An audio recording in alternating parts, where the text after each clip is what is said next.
My sister-in-law has a mild intellectual disability, but she can take care of herself. While she was trying on a gold necklace, the clerk said if she damaged it, she'd have to take it. Thinking she could take it for free, she just snapped it off. I paid for the damage, and she had the nerve to blame me for meddling. The doctor said to prepare the formula with water at 45 degrees Celsius. She boiled tap water to 45 degrees and mixed it directly with the formula powder. I tried to advise her, but she suspected I was trying to harm her son. Later, she insisted on feeding her 1-year-old son jelly, but I stopped her that night. My son passed away from gastroenteritis. She blamed me for not giving our son the jelly and killed me for it. When I opened my eyes again, I was back on the day I bought the gold necklace.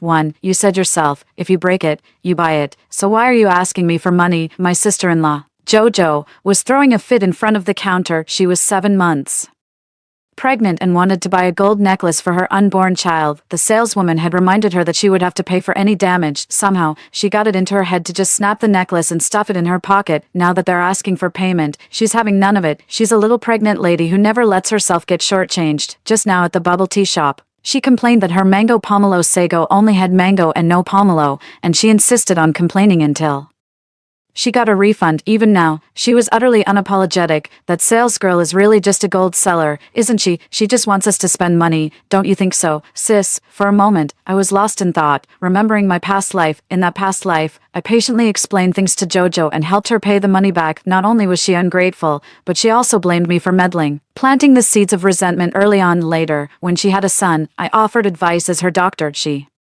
listened attentively, but then proceeded to do one bizarre thing after another. I told her to feed the baby every 2 hours. The baby passed out from hunger, and she came to blame me. That's when she learned you have to feed them at night too. I told her to use 45-degree water to prepare the formula. She boiled tap water to 45 degrees and used it directly, which caused the baby to have constant diarrhea. I tried to explain it to her, but she insisted the diarrhea was because the 45-degree water spoiled the formula, and that I was the one who harmed the baby. The baby had just made it to his first birthday, stumbling through all the usual hurdles. When she actually tried to feed him jelly, thank goodness I stopped her. That very night, the baby developed a severe case of gastroenteritis, was rushed to the hospital for emergency treatment, and tragically passed away. Jojo, her eyes blazing with hatred, screamed at me from outside the door. Little Bao wanted that jelly. If he'd had the jelly, he wouldn't have left us. This is all your fault. Heartbroken, I cut off all ties with my brother's family. Little did I know, Jojo would sneak into my home and, blow by blow, smash my skull in. You're the one who killed Xiaobao. You'll pay with your life. The only person who had a spare key to my house was my mother. My spirit hovered in midair, watching as my mother personally signed the letter of forgiveness. Just focus on giving birth to our grandson. Don't worry about anything else. So, it turns out Jojo is pregnant again. An unborn child can make up for all the wrongs. The weight of that statement just keeps growing. Many people are actually intellectually impaired, but because they can take care of themselves, they're treated as normal. They go on to have children, which is why there are more and more fools in the world. Given a second chance at life, I won't just change my fate. I'm going to make every single one of them pay. I'm going to see just how many stupid things this talking hui ethnic taboo between Jojo's ears can manage to do. Sis, I blinked innocently and said to Jojo, I don't think you did anything wrong. If it's not working out, maybe we should just call the police. 02, the sales assistant didn't let Jojo off the hook either and immediately called the police to go back and give a statement. From start to finish, Jojo only said one thing: she shouldn't have to pay. The policewoman was amused and exasperated, asking me if I could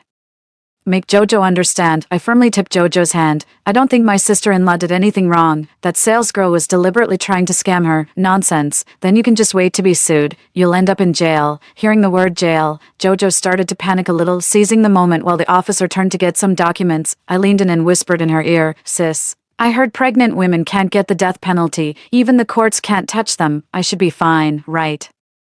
Jojo seemed to remember something. When the officer returned to the table, she let out a smug, unhurried snort. Then let the salesgirl sue me. I'm a little pregnant lady. Who am I supposed to be afraid of? 3. The officer was at his wit's end and finally called my brother in to mediate. Jojo has an intellectual disability, but my brother is perfectly sound of mind. He kept bowing in apology and paid the compensation. That gold necklace cost 38,000. Jojo's eyes welled up with distress, and he kept tugging at my brother's sleeve. Honey, don't do this. I read online that pregnant women don't go to jail. Are you stupid? Do you think you can stay pregnant forever if you don't pay the money back? It's theft. If you get a criminal record, how will that affect our son's future? Mandy, why didn't you talk some sense into your sister-in-law? You just let her cause this mess. I pouted and clung to Jojo's arm. Bro, I really don't think sis-in-law did anything wrong. My brother Was so furious he kept rolling his eyes, and it took quite an effort to finally get us out of the police station. Don't be fooled by how assertive Jojo was outside. The moment she saw my brother, she turned back into a flustered, helpless little woman. She always taught me that a woman should be like a rose with thorns when she's out in the world, letting others admire her beauty but think twice before touching. But once she's home,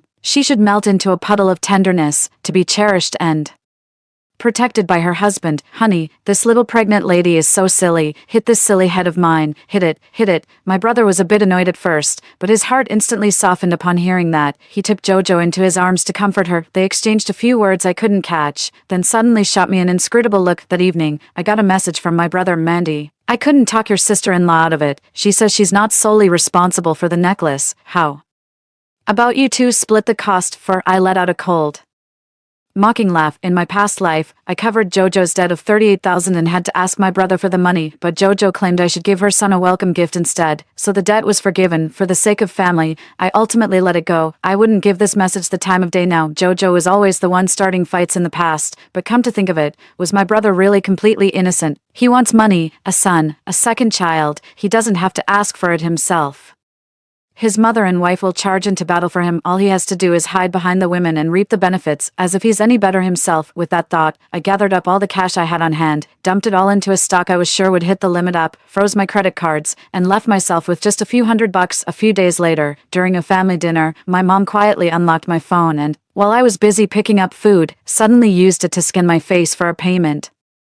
Beep, payment failed, insufficient balance. The cold, electronic voice left everyone stunned. I bit into my pork rib, a faint smirk playing on my lips. Mandy, where did all your money go? Let me be fair about this gold necklace business. You can't expect your brother to pay for it. Your sister-in-law is pregnant. Just transfer the $38,000 over. Consider it a welcome gift for your brother's child. I blinked innocently. Mom, didn't you say we just had to put on a show? We don't even know if it's a boy or a girl in my sister-in-law's belly. What if she doesn't give birth to a son? Then we wouldn't get a single penny. When did I ever say that? My mother's voice suddenly rose sharply, her face a picture of utter disbelief, but Jojo had already heard. Being well-versed in cheesy romance novels, she immediately teared up in self-pity, picked up her rice bowl, and went to sit on a low stool. Since I do not yet know if the child in my womb is a boy or a girl, I am truly unworthy of eating at the table. I dare not covet the gift from my husband's sister either. Mother-in-law's reprimand is justified. 5. Tensions between my mother-in-law and my wife are about to boil over. My brother froze for a few seconds before choosing to defend Jojo. Mom, how could you say that? Jojo and I both want a son to carry on the family line. What did I say? She'd better have a son, or people will talk behind our backs. Please, let's not argue. This is all my fault. With Jojo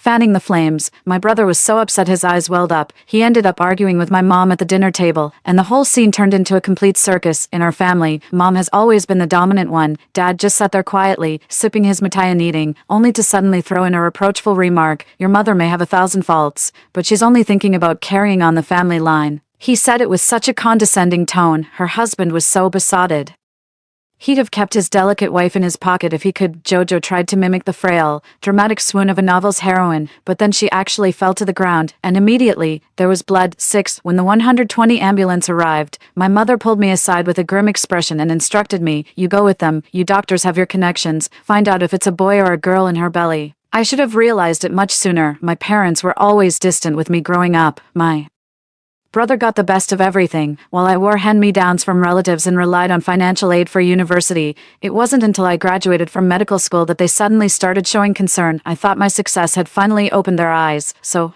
I made sure they got treatment for every ailment, big or small, and took great care of Jojo and her son. In reality, they just saw me as a free resource to exploit. With that thought, I gave a flat O and followed Jojo onto the ambulance. During the hospital checkup, Jojo's mild intellectual disability acted up again. The ultrasound technician asked her what she had eaten. I wanted to buy my son a long life and 100 years gold locket. But, what did you eat? And where does it hurt now? The little mom-to-be is already 28 weeks pregnant. Last night, she got caught sneaking a Swiss roll by her husband and got a good scolding. The doctor took a deep breath, rolled his eyes, and told us to go get the medicine.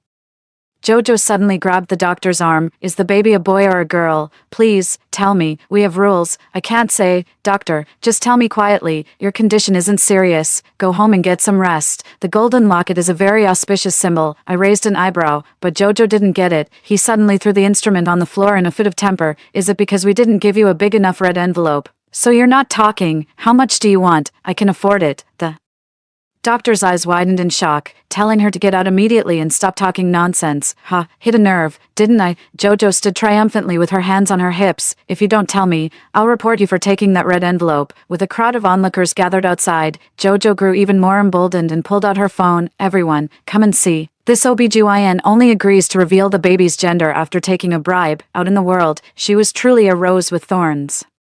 Ready to prick even a passing dog. Before the situation could escalate, 2 burly security guards from the hospital arrived and personally escorted her out. Even at the moment she was blacklisted by the maternity hospital, she was still seething with indignation. Tell me, little sister, was that doctor unhappy because our red envelope wasn't fat enough? I blinked. I thought so too. They deliberately didn't tell us. Jojo's stomachache had subsided by now. She bit her lip lightly and whispered. To me, the doctor didn't say it outright, but I could tell. It's a girl. She just went to wash her hands. If it were a son, touched by that masculine energy, how could she bear to wash her hands of it? A married-off daughter is like water splashed out. It must be a girl. 07. I stifled a laugh and asked her what we should do. She moved a little closer and pulled out a small bag of pills. I just met an old woman outside. She said her family has a secret recipe for having a son. I looked down.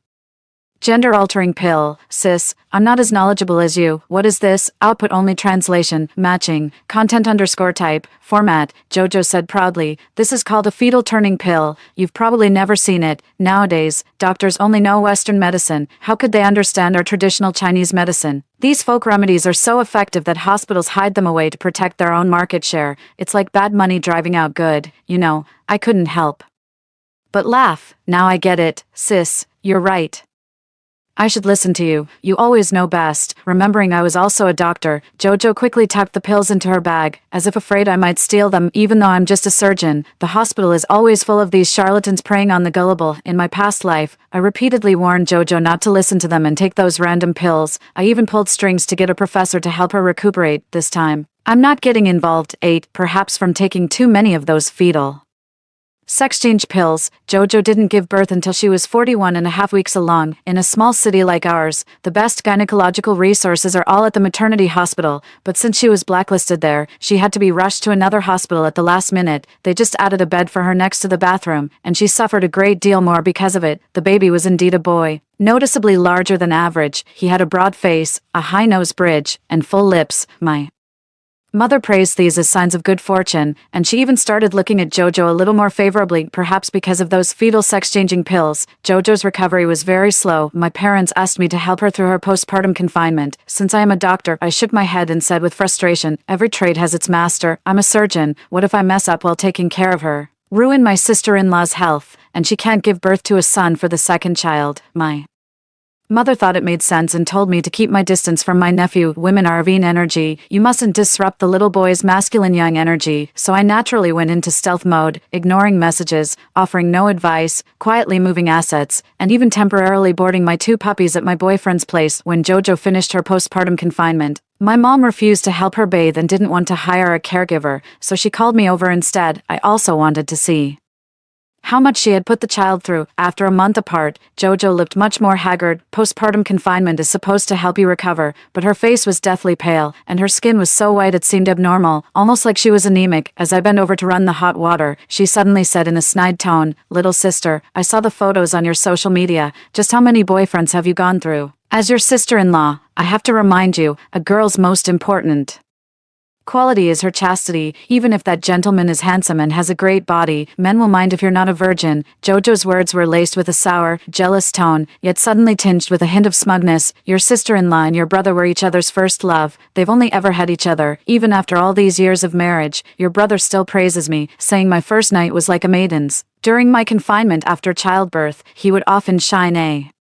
flashlight to look at it again and again, utterly pleased. Now that's what makes a good woman. 9. I've thought about this sentence. So, they had intercourse during the postpartum confinement period, and there was bleeding during the act, and they took it as a symbol of virginity. My worldview has once again been utterly shattered by Jojo's mind-boggling stupidity. No wonder she's anemic. It's likely that her postpartum bleeding, lochia, never stopped properly, and her body is suffering for it, as A fellow woman, I should feel sympathy for her, but right now, I just think she's brought this on herself. My sister-in-law is truly virtuous. I could never measure up to her. Jojo smiled smugly, as if she were superior to me midway through. My brother came home from work, seeing the bloodstain on the floor. He froze for a moment. Why is it still bleeding? Come take a look, sis. Do we need to go to the hospital? Jojo gave him a shy push. Watching the loving couple, I knew I wasn't needed at all.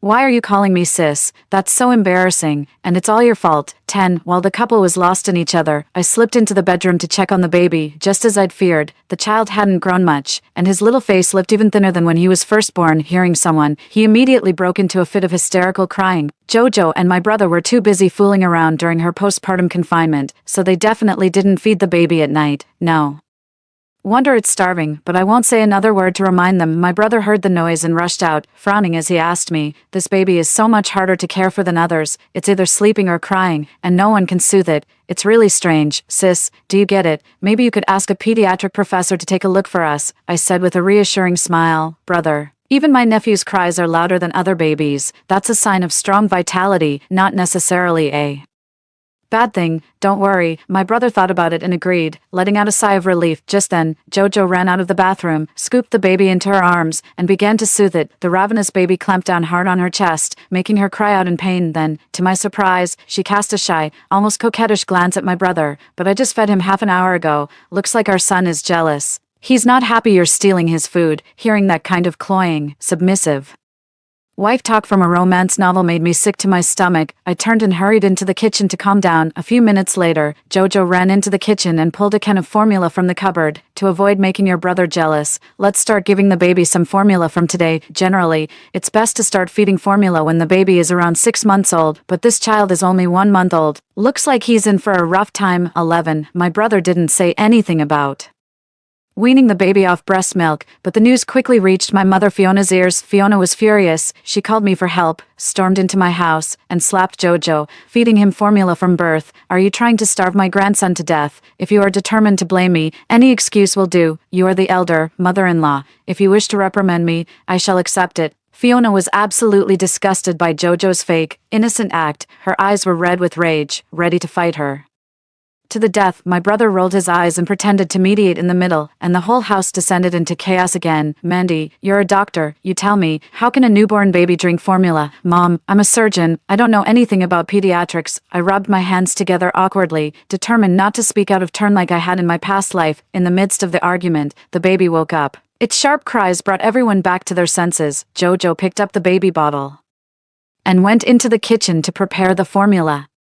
I noticed her figure had filled out considerably. Normally, not breastfeeding or taking medicine to dry up the milk supply during the postpartum period can lead to a series of issues like mastitis, but she, noticing my gaze, Jojo proudly puffed out her chest. "I suppose I'm just lucky. After I stopped breastfeeding, everything went to the right places. Your brother always says my figure is even more stunning now than when I was a girl." I lowered my eyes and smiled to myself. I'm so envious of my sister-in-law. Jojo filled the kettle with tap water, heated it directly to 45 degrees to make the formula, just like in our previous life, and casually asked me, "They say online that 45-degree water is best for formula. You're a doctor, is that right?" "Absolutely. My sister-in-law is always right. The internet says not to feed them too much at once, but I always worry the baby isn't getting enough. Should I add a little more?" The internet is just giving suggestions, even a pediatrician's advice can't compare to how well you know your own baby. You're the mother, you decide. Jojo smiled contentedly, mixed the formula, and began feeding the baby little by little. Perhaps it was because the ordeal began too early and not long after feeding. The baby had projectile diarrhea. 12. What have we done to deserve this? How much more must you torment my grandson? Fiona shoved Jojo aside, snatched the child into her arms,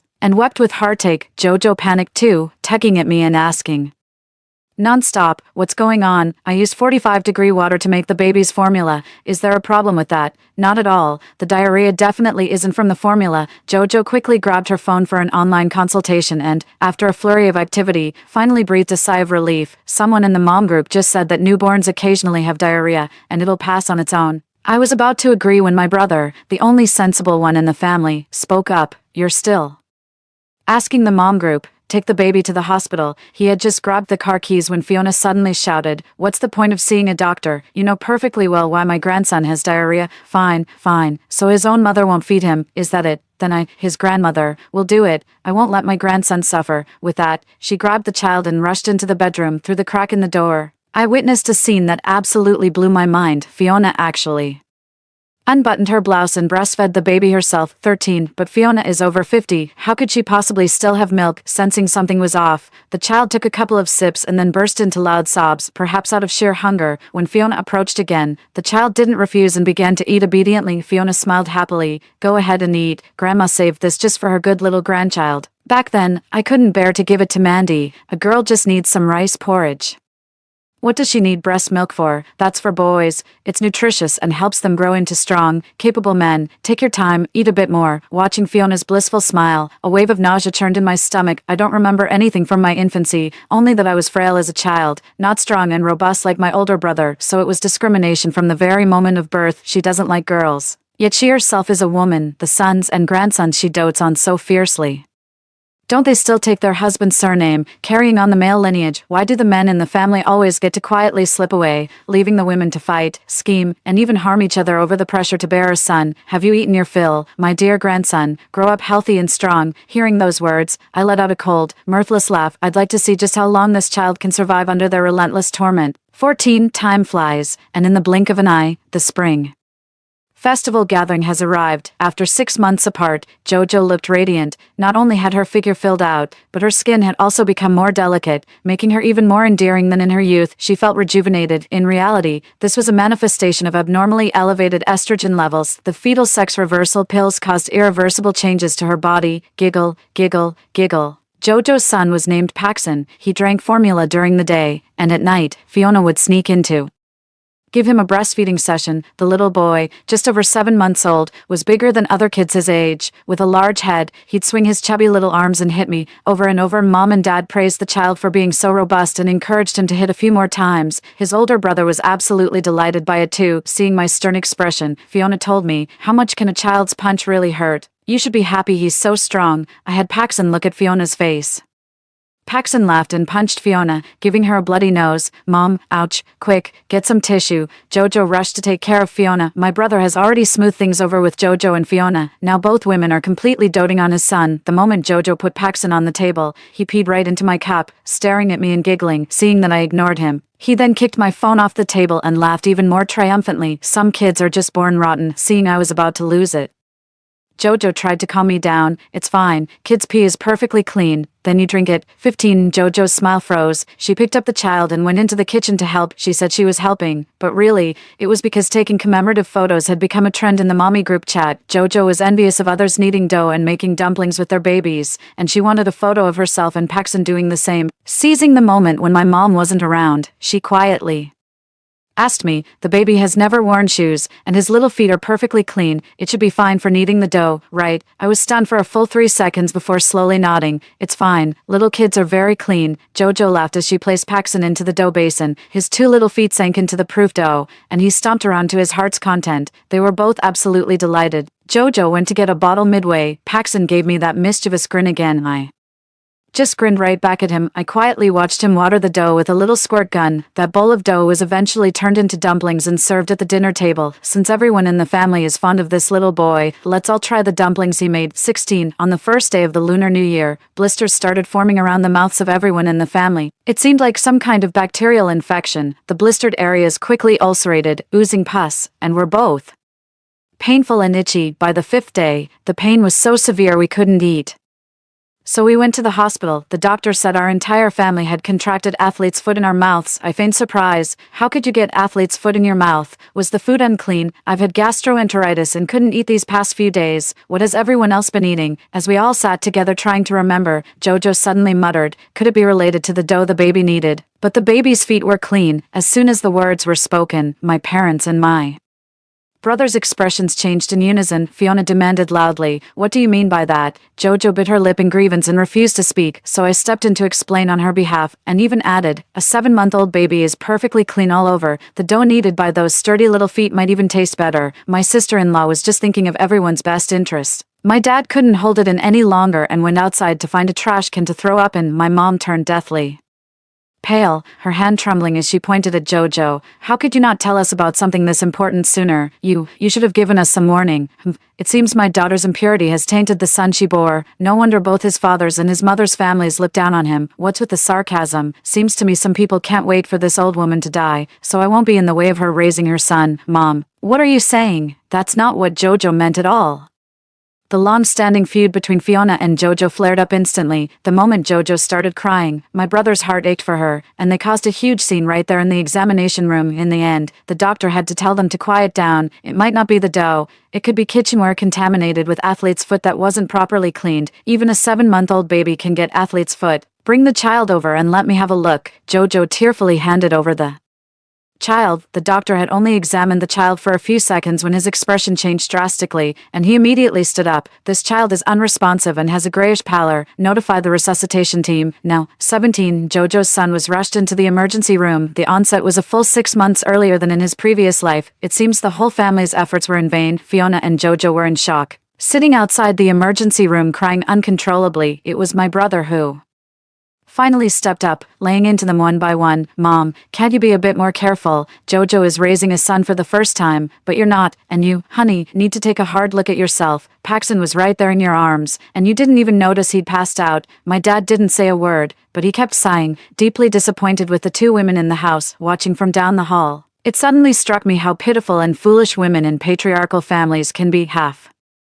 An hour later, the light outside the emergency room went out. I was braced for news of Paxton's death, but the doctor said, "We got him back. The child is suffering from intestinal spasms caused by acute gastroenteritis. It's a very serious situation, most likely due to contaminated food or water." Jojo jumped in to object. "That can't be right. I always boil the tap water to 45 degrees Celsius to make the formula. The internet says that's the perfect temperature." Everyone sensed something was off. The doctor frowned and asked her, "Didn't you boil the tap water? You're supposed to boil it first and then let it cool down to 45 degrees. That's basic common sense." Jojo froze in shock. Fiona shrieked and lunged to grab her by the throat, calling her a brainless idiot. It took a great effort from everyone to pull them apart. Fiona then turned to ask the doctor, "How is the baby now?" "I always said you shouldn't feed such a young infant formula. Thank goodness I've been secretly breastfeeding her every day, or she might have been done in by that woman." The doctor's voice rose several pitches in shock. "Auntie, you look to be in your 50s and you're not pregnant. How could you possibly still be producing breast milk?" The whole family was stunned into silence. Subsequent examinations revealed that Fiona was suffering from a severe mammary gland disease, that breast milk was actually pus. 18. It's a miracle Paxton survived after subsisting on tap water and pus for 6 months. After being transferred from the ICU to a general ward, the doctor instructed the parents to provide 24-hour care, withhold all food and water, and wait for the condition to improve first. My brother knew Fiona had no mind to look after Paxton, so he offered Jojo a few insincere words of sympathy. Once Jojo had willingly taken on the duty, he turned and escorted my father home to rest. "All right, dear, you go home and rest too. Let my sister stay with me. She's more attentive, being a girl." The two men left, as was only to be expected. At 4 in the afternoon, I picked up Fiona's test results. Paxton was already awake, waving his little arms trying to snatch the jelly from the patient in the next bed. Jojo tore open the packaging and asked me, "The baby wants some jelly. It should be okay, right?" The doctor said NPO, "Nothing by mouth. That means no food and no water, but jelly isn't really food." Hearing her say the exact same words as in my past life, I slowly nodded. "I think sister-in-law is right. If the baby wants it, you should let him have it." Jojo smiled with satisfaction and squeezed the jelly into little Paxton's mouth. Paxton wolfed it down as if he'd never tasted anything so good. After a few bites, he suddenly choked, his body convulsing violently as his entire face turned a sickly bluish-purple from lack of air. The doctors and nurses rushed in to perform resuscitation. But it was already too late. Half an hour later, the doctor formally pronounced Paxton dead. Looking at Jojo's pallid face, I let out a long sigh and turned to leave. I was still clutching Fiona's breast cancer screening report in my hand. From this day forward, fate will take a completely different turn. They will all get their comeuppance. 19. The series of devastating news from the hospital aged my father and brother 10 years in an instant. After arranging Paxton's funeral, they deliberated all night and decided to put Fiona on a conservative treatment plan. "Mom, you know we're not exactly well off. Jojo and I are about to start planning for our second child, and the expenses are already huge. Besides, the doctor mentioned there was a patient who opted for conservative treatment and lived well into their 70s. My father rapped his knuckles on the table and scolded my brother. "Your mother has always put this family first, thinking about carrying on the family line. She was already leaning towards conservative treatment herself. By you saying it first, you make it Sound like she doesn't care about her own son. What kind of thing is that to say? You're right, you're absolutely right. Father's words are a lesson well taken. Father and son went back and forth, while Fiona listened with an impassive face, her thoughts a mystery. When she signed that letter of forgiveness in her past life, did she ever imagine that one day, this family would abandon her too? That evening, my dad and my brother wanted to have another private chat with me. Fiona's health has broken down, someone has to be there to care for Jojo when she has her second child. As a doctor, I need to help Jojo recover her health and ensure my nephew grows up safe and sound. I can't let that idiot Jojo ruin everything. Afraid I'd refuse. My brother spoke first. Mandy, I know you've been moving assets around, trying to cut ties with this family, but you've got Joe blood in your veins. Do you really think you can walk away that easily? Don't forget, your household registration is still with us. Mom and Dad are holding on to your degree certificate, and we know people at the hospital where you work. My father shot my brother a glare. How dare you speak to your sister like that? Of course she loves her nephew. It's her duty to take care of him until he's 18. By bringing it up first, you're just making your sister feel unappreciated. The father-son duo thought they had me cornered with their little act, but they had no idea that since my rebirth, I had no intention of being a doctor again or living such a wretched life. The money I've invested in stocks is enough to live on for the rest of my life. They have nothing on me. At that thought, I suddenly smiled, seizing the moment when my father and brother let their guard down. I slapped my father across the face, then my brother. The abacus beads practically flew in my face. Look how full of yourselves you are. 20. When spring arrived, Fiona ran away from home. She took all the money she could get her hands on, drove off in the family's only SUV, tossed her phone SIM card, and never came back. 2 weeks later, I received the package she sent, her diploma, a torn-out page from the household register, and her will. Inside was a note that read, "If you have any spine, don't end up living like I did, in this life and the last. I believe I've walked a different path." I saw Jojo again in the spring. My brother hired people to cause a scene at the hospital, which got me fired. As I was packing my things to leave, Jojo happened to be buying medicine at the hospital entrance. It was the old woman who had sold her the sex selection pills. The security guard yelled at the two of them to get lost. Jojo, already seething with anger, immediately took a jab at me when she saw me. "That quack who killed my son deserves to be fired." I found it laughable. How exactly did I kill Paxson? Jojo's eyes welled up with tears. People live on by clinging to a single hope. A dying old man will fight to hold on to his last breath, just to see his son one final time. Back then, my baby was holding on just for a taste of that jelly. If the doctor had come sooner, they could have saved him. It was you who agreed to give him the jelly. He ate it, and then, he let go, free of any regrets. 21. I was stunned for a few seconds, once again realizing that Jojo was different from normal people. It seems no matter what I choose, she'll end up hating me. Just as I was about to speak, a colleague rushed out and called my name. "Mandy, who's this?" The moment Jojo saw my colleague, she rolled her eyes and backed away as if there was some contagious disease. My colleague let out a sigh. "We were roommates in college. She's in gynecology, and I'm in surgery." After some reluctant pleasantries, she pulled out Jojo's medical report. "This lady's test results show several abnormalities. She's refusing further sampling and a transvaginal ultrasound. I'm genuinely concerned it could be a uterine condition. Please urge her to get checked and treated as soon as possible." In truth, from the moment Jojo took that fetal sex-changing pill, her fate was sealed. I will only respect others' destinies and will never interfere again. After seeing my colleague off, I turned around just in time to hear Granny Juan Taiwan taking Jojo's pulse. "You're a strong girl with robust chi and blood. The hospital must have misdiagnosed you." Jojo nodded emphatically. "I thought so too. Even the most advanced machines can make mistakes. Doctors these days just stick rigidly to their textbooks. They're nowhere near as adaptable and experienced as TCM practitioners. Besides, my husband always says I'm as youthful as a girl. There's nothing wrong with me, only my husband gets to feel the baby kick. I'm not letting any nasty machine poke around in there." Her mother-in-law's mouth twitched briefly before she composed herself, pulling a handful of pills and tablets from her bag to give to Jojo as prenatal supplements. I thought to myself, the happy news of a second child must be coming soon.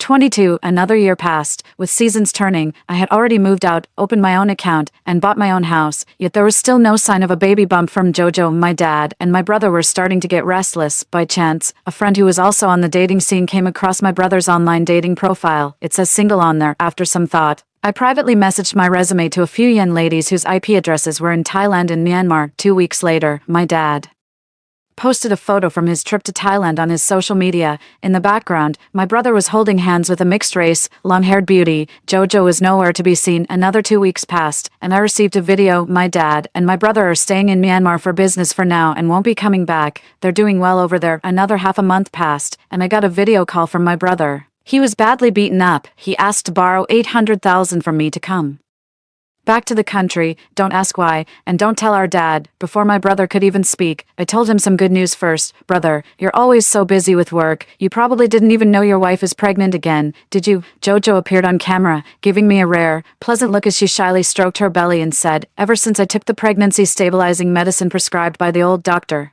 I haven't bled for a month. The timing lines up perfectly, so it must be a pregnancy. The old doctor even secretly told me, it's a boy. My brother clutched his phone tightly, called over my father, who was also bruised and battered, and the two of them wept with joy, so I tried to comfort them. Right now, the most important thing is that my sister-in-law is pregnant. I'd have to sell the house just to come up with 800,000 in cash. If we lose the house, how can she possibly rest and take care of the baby? You and Dad just focus on earning money over there. Don't worry about our family line dying out anymore.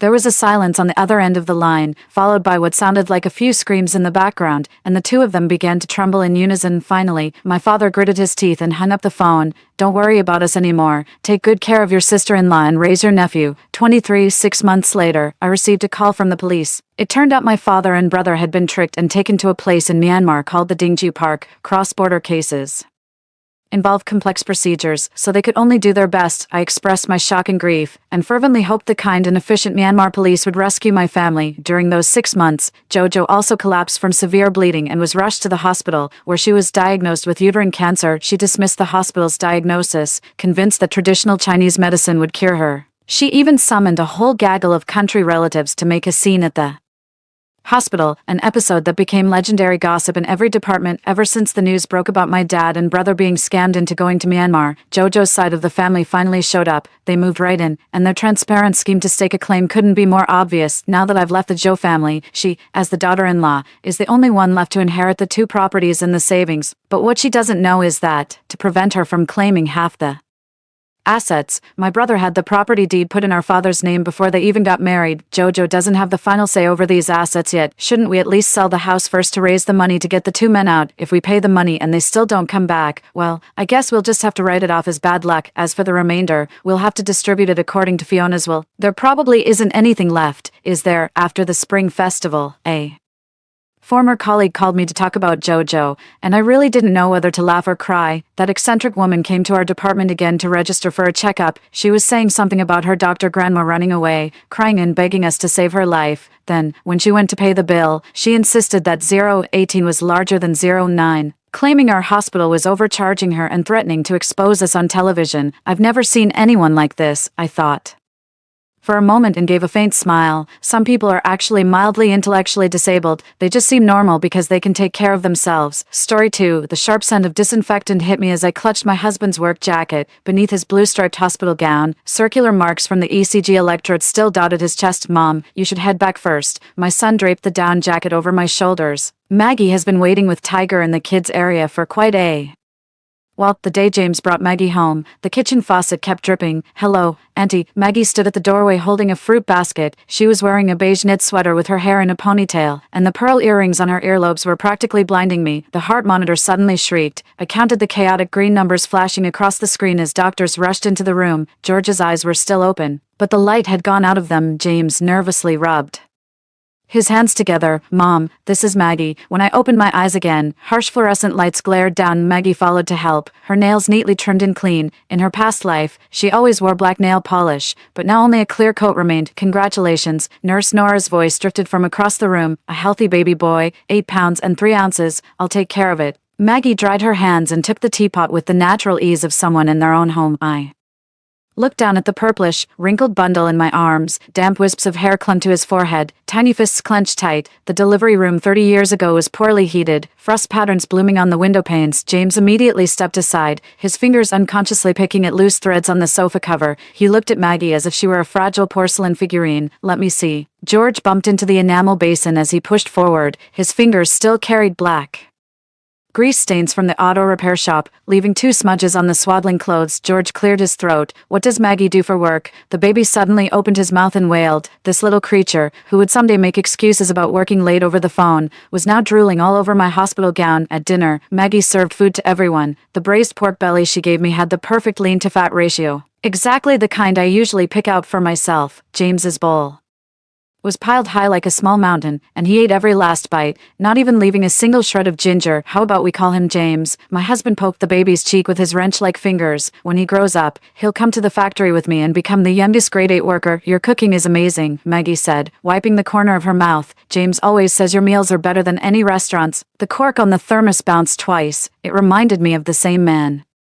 Lying in the morgue 40 years later, his final expression identical to this one, eyebrows raised, but the corners of his mouth drooping. A family drama was playing on TV, with the mother-in-law scolding her daughter-in-law. Out of the blue, Maggie remarked, "So many mothers-in-law these days don't understand boundaries. Give me the baby." I tugged open my nursing shirt, the moment his teeth clamped onto my nipple. Pain shot through my milk duct straight to my temples. In my previous life, I would have been begging the nurse through tears to give him formula by now. The soup bowl wobbled in his hands, splashing hot broth onto the back of his hand. Maggie frowned, and he immediately apologized. "Sorry, I'll wipe it up right away." Nurse Nora looked at me in surprise. "No formula. Are we just going to stop paying our mortgage?" Maggie's tone was as measured as a courtroom statement. "It's not like your mother needs any of this. I won't starve to death." I stared at the crack in the ceiling where a spider was spinning its web, the delicate thread shimmering with a blue glow under the disinfectant light. The floorboard creaked. Through the crack in the door, I saw James on his knees, wiping the soles of Maggie's slippers with a cloth. The sound of arguing family members echoed from the hallway. The glass door reflected my puffy face, with dark circles hanging beneath my eyes. The Grace of 1989 didn't know Estee Lauder yet, but she recognized this kind of exhaustion. It was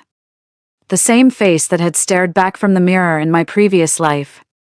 When I'd paced the rooms night after night holding a feverish James, I suddenly remembered how he'd yelled at Maggie in our past life. "That's just how my mother is. Take it or leave it. New mothers need rest." Nurse Nora reached for the baby. I turned away, leaving her hand frozen midair. Maggie's high heels were neatly arranged in the entryway, their toes pointing toward the door. In our past life, she'd always kicked her shoes off haphazardly, and James used to say that was part of her genuine charm. George rubbed his hands together and chuckled. "Let her hold the baby a while longer. All new mothers are like this." His pajama collar was open, revealing a red mark on his collarbone, a hickey Maggie had given him in their past life, which he now flaunted for everyone to see. I settled the baby into the metal-barred crib. A plastic tag was fastened around his ankle, the name James scrawled in blue ink. His little legs kicked, making the 4-line sway. James suddenly said, "Maggie really likes you. Get some rest." I pulled my husband's padded jacket over the 4-tube. "Don't you have to fix the gantry crane tomorrow? It's all your mom's fault for not helping." Maggie's shriek pierced through the door. He paused, caught off guard. Usually by now, I'd be pestering him to sing a lullaby for the baby. Maggie rushed out holding the child. Tiger's face was flushed bright red, with a fever-reducing patch stuck to his forehead. Moonlight filtered through the blinds, casting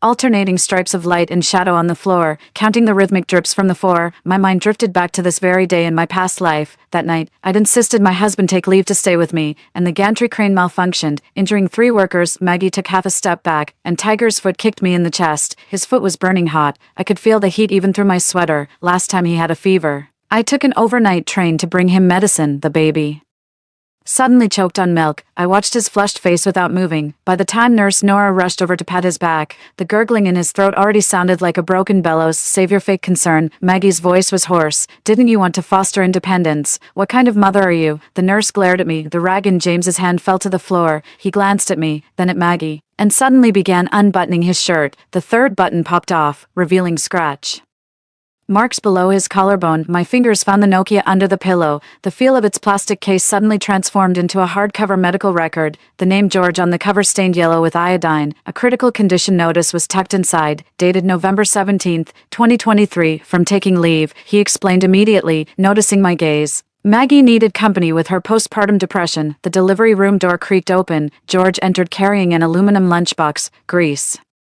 seeping through the newspaper wrapping. The cafeteria's last 2 pork buns. Maggie suddenly sneered. "Your mother never had postpartum depression." I knocked over the lunchbox with a sweep of my hand. The meat filling tumbled to the ground, coated in dust. I opened the vaccination record. The last entry was from 2 months ago, with imported vaccines out of stock written in the batch number column. In my previous life, I had pulled strings to get imported vaccines, only for Maggie to scold me for meddling in others' business. "Have you lost your mind?" He bent down to pick it up. Maggie slammed the baby bottle into the sink. The plastic hit the metal with a dull thud. James flinched, nearly dropping the baby. I grabbed his greasy collar. "Listen, don't you dare comfort the child no matter how hard he cries from now on." Maggie's high heels were still in the entryway, toes pointing toward the door. On the shoe cabinet stood a photo frame, James with his arm around her, smiling like A mannequin. The snow outside was falling heavier. The first snowfall of 1989 would collapse the new color steel roof of Workshop 3. That same day in my past life, we were carrying 3-month-old James to the hospital for his 100-day portrait. The scent of Maggie's perfume still lingered in the entryway.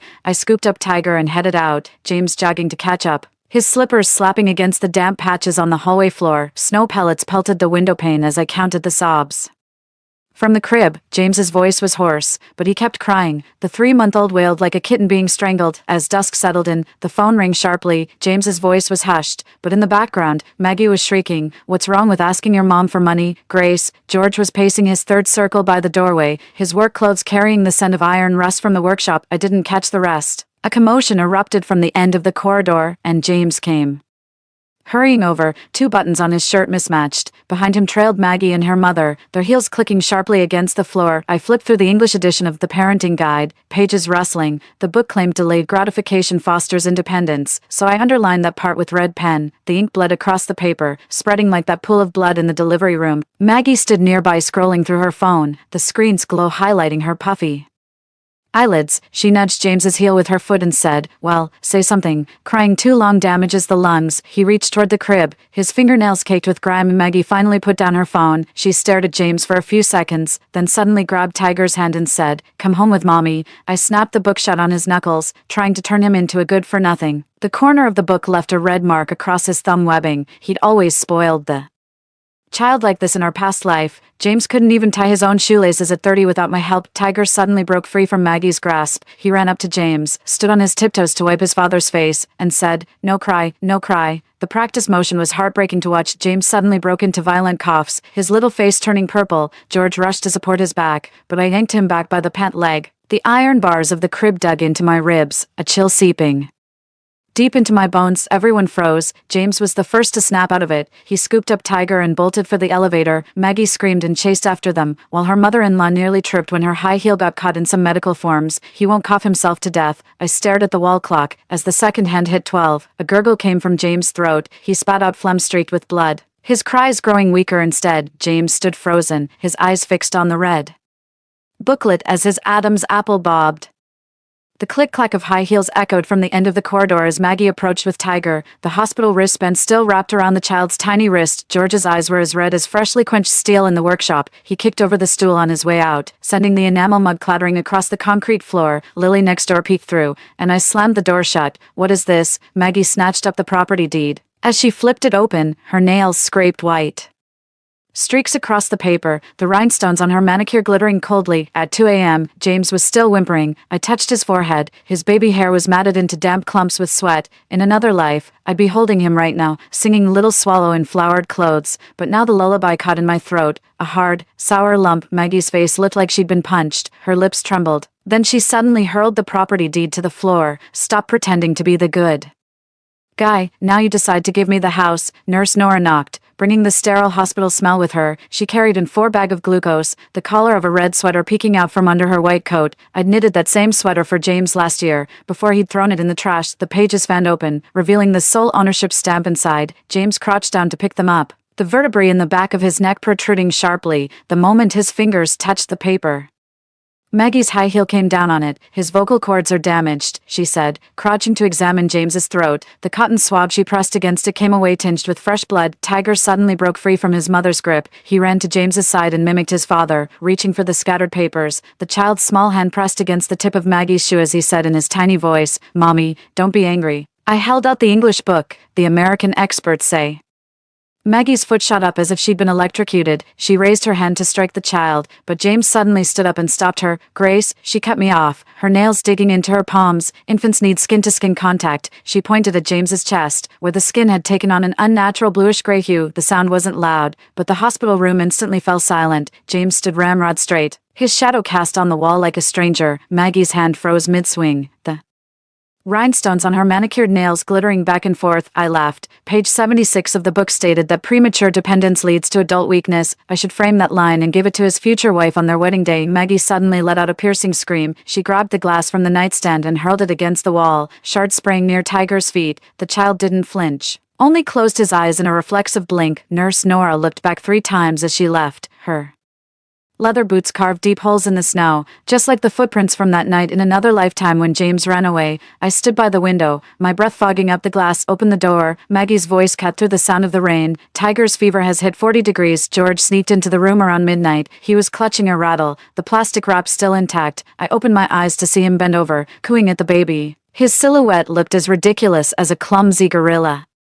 Thunder cracked. Maggie started kicking the door, the security door shuddering with dull thuds. Tiger's cries were as faint as a kitten's mewling, interspersed with coughs. Put it down. I switched on the light. Startled, he dropped the rattle onto James' face, leaving a red mark that immediately swelled up. Outside, Maggie's cursing gradually faded. James's footsteps were heavy, each step deliberate, as if he were dragging something weighty. The child let out a piercing scream. George fumbled to cover his mouth, but I grabbed his ear and yanked him away. His work ID slipped from his pocket, the youthful face in the photo overlapping with his present one. In our previous life, his ID had fallen just like that on the emergency room floor before he died. The doorbell rang. James stood at the doorway, holding a box of cherries. He was dressed in a sharp suit, his tie clip gleaming silver. Maggie followed behind, her high heels pausing briefly on the threshold. If you keep spoiling him, my voice suddenly went hoarse. The rattle rolled under the bed, emitting hollow thuds. Maggie forced a smile. Her eye makeup was impeccably done, but it couldn't conceal the dark circles under her eyes. Tiger rushed over to hug her leg, and she instinctively sidestepped half a step. By daybreak, James had developed a low fever. After taking his temperature, I went back to hanging laundry. Water droplets fell on the English book,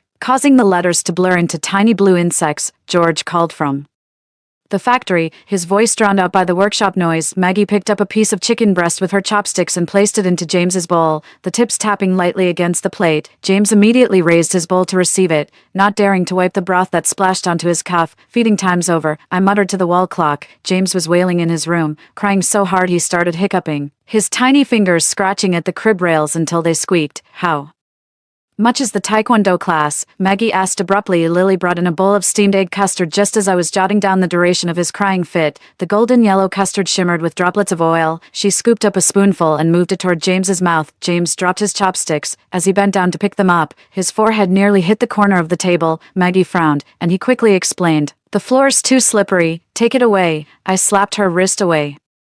The porcelain spoon clattered and shattered on the floor, making James flinch. In his past life, he was a picky eater, and Lily would always sneak him snacks. He ended up being diagnosed with fatty liver disease during a checkup later on. James suddenly broke into a violent coughing fit, covering his mouth. He rushed into the bathroom, the faucet running noisily. Maggie stared down at her rice bowl, her eyelashes casting shadows across her face. In the afternoon, Nurse Nora came by again, this time with a bespectacled man in a white coat. They said they wanted to test some kind of attachment bond and shoved a red ball into James's hand. The moment the child got hold of it, he tried to shove it into his mouth, but the man in glasses pried his fingers open by force. The cookies were burnt to a crisp. When I opened the oven, the acrid smell hit me right in the face. Maggie stood up to help, but I just dumped the entire baking sheet straight into the trash. Classic avoidant behavior. The man in glasses adjusted his frames.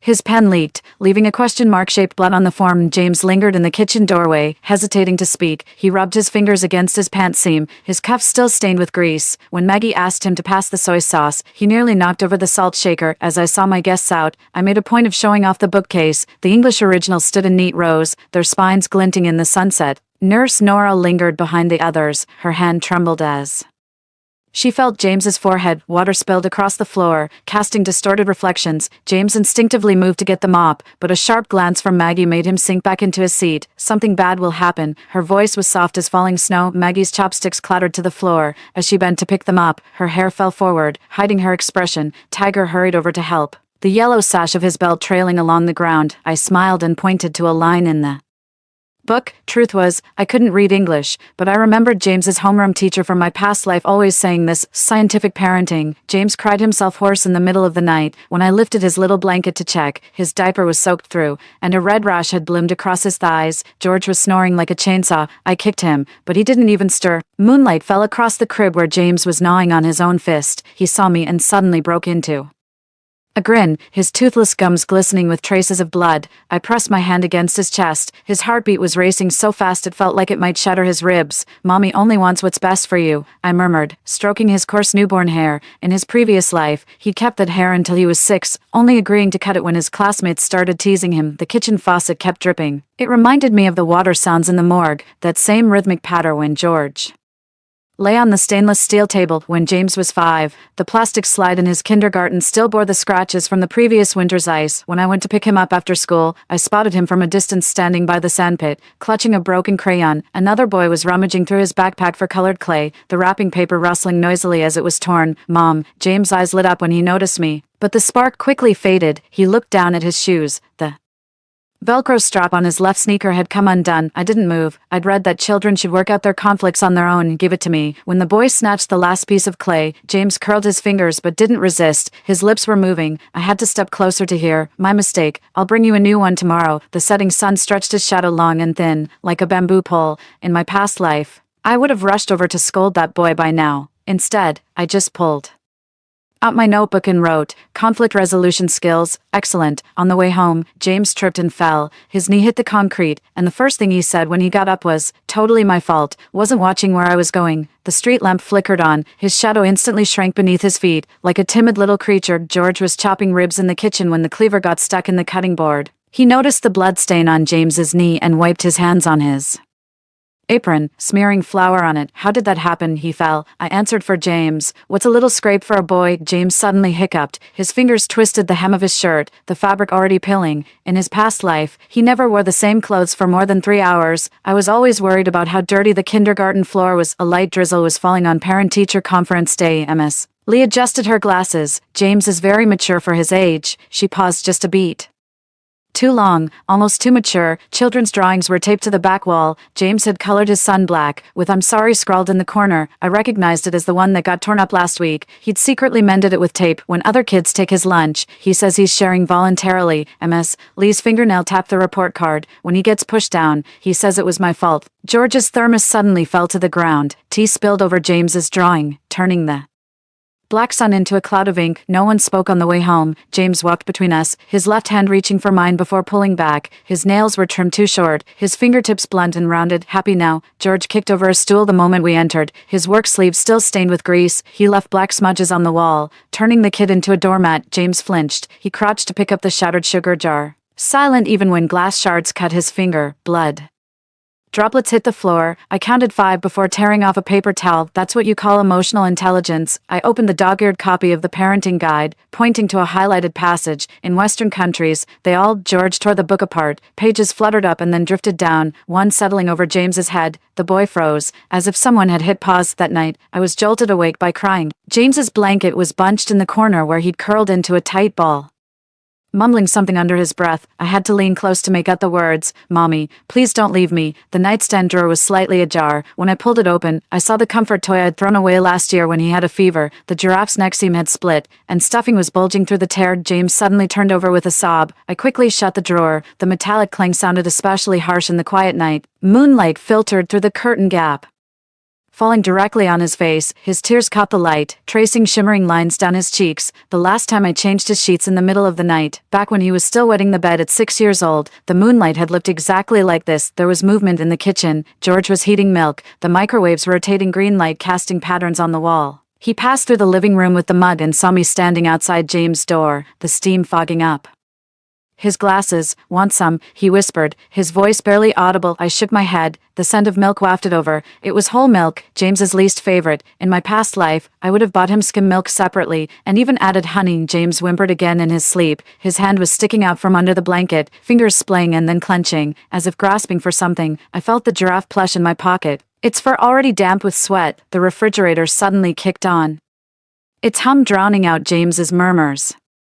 The freezer had built up too much frost. This time last year, I would have defrosted it. The refrigerator's hum ceased, but the desk lamp in James's study remained lit. At 3 in the morning, his desk was strewn with Olympiad math problems, the scratch paper covered in densely packed solution notations. I counted. A small X was marked beside problem 37. Mom, why are you still awake? He shut his workbook too quickly, trapping half a page under the cover. The corner stuck out, and I saw the words drop dead scrawled all over it in red ink. Warm milk. I set the mug just out of his reach. The clink of the ceramic bottom hitting the wooden desk made James flinch. He immediately stood up and bowed. Sorry for disturbing you. The desk lamp revealed the sweat on the back of his neck, dampening the collar of his school uniform. In my past life, I would have scolded him by now for not turning on the AC. But this time, I just stared at the corner of a comic book peeking out from Under his workbook, Death Note, the midterm exam honor roll was posted at the school entrance. James' name was at the very top, with 3 stars beneath his photo. During the morning assembly, the principal praised him as a model student of excellent character and scholarship. As applause broke out, I saw his nails digging into his palms. Grace, how do you raise your James? My colleague slipped an apple onto my desk. Mine can't even keep track of his homework notebook. I opened my teaching plan.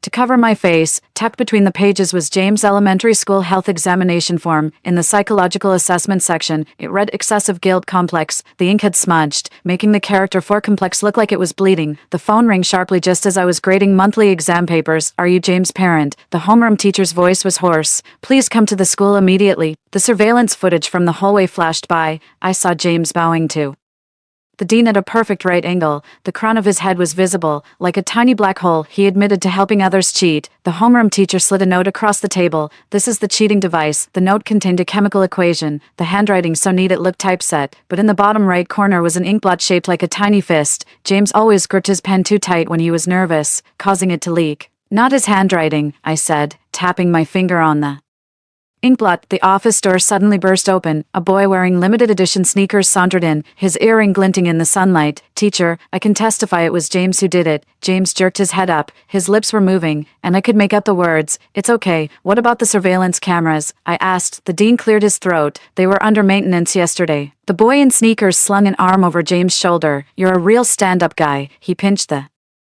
nape of James' neck like he was testing a cricket that wouldn't chirp. James bowed again. It was my suggestion. A leaf on the office pot hose plant withered. I watched it spiral down and remembered the sugar jar James broke when he was 5. The glass shards had fallen just as slowly. This disciplinary action will go on your record, the dean said, rapping his knuckles on the table. James's eyes suddenly lit up. He looked at me like a child waiting for praise, the corners of his mouth twitching upward. He used to smile like that in his past life when he got perfect scores, before it twisted into a sneer. Then put it on the record, I said. The boy in sneakers let out a sharp whistle. He slapped James on the back with such force that his glasses slid down to the tip of his nose. When the lenses caught the light, I saw James smiling. On my way home, I passed by a lottery shop. A legal program was playing on the TV, and the host said, the maximum sentence for harboring a criminal is 3 years. The strap of James' backpack suddenly snapped. His workbook scattered across the ground, and the one on top was filled with graffiti inside. Next to the repeatedly traced words, die, there was a crude drawing of a hanged figure. Just a classmate's prank, he said as he crouched down to pick them up, his fingers covering the graffiti. Our reflections shimmered in the bus stop's glass panel. James now stood half a head taller than me, yet his shadow appeared shrunken. Last month, his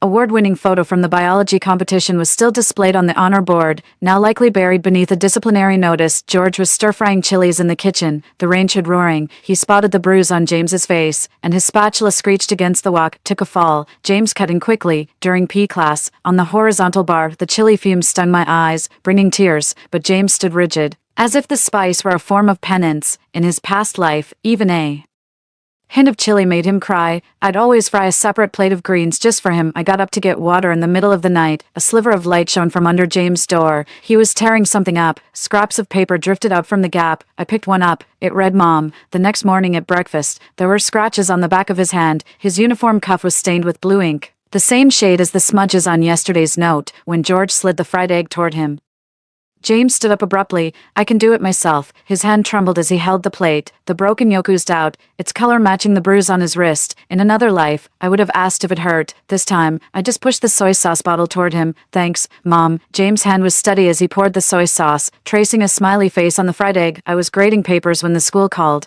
The grade-level coordinator said James had volunteered to clean the restrooms and had been doing it for 2 weeks straight. He's doing it willingly. The voice came through over a noisy background. He says he needs to atone for cheating. I opened James' composition notebook from last year. The final paragraph of his top-scoring essay, My Mother, had been scribbled over with black ink, but I could still feel the indentation. The character for love traced over and over with a pen. It started raining outside. Drops hit the AC unit like someone gently knocking. James didn't have an umbrella. He'd given his to the limping stray cat downstairs this morning. I wiped the table to the rhythm of the dripping water, the cloth screeching against the glass. It wasn't until the doorbell rang for the 3rd time that I finally set my chores aside. In our previous life, when she first visited, she'd shown up in a crop top, her nose ring glinting coldly under the light. Come on in. I turned and walked toward the kitchen, hearing the dull thud of the fruit basket being placed on the coffee table. Auntie, James said you like apples.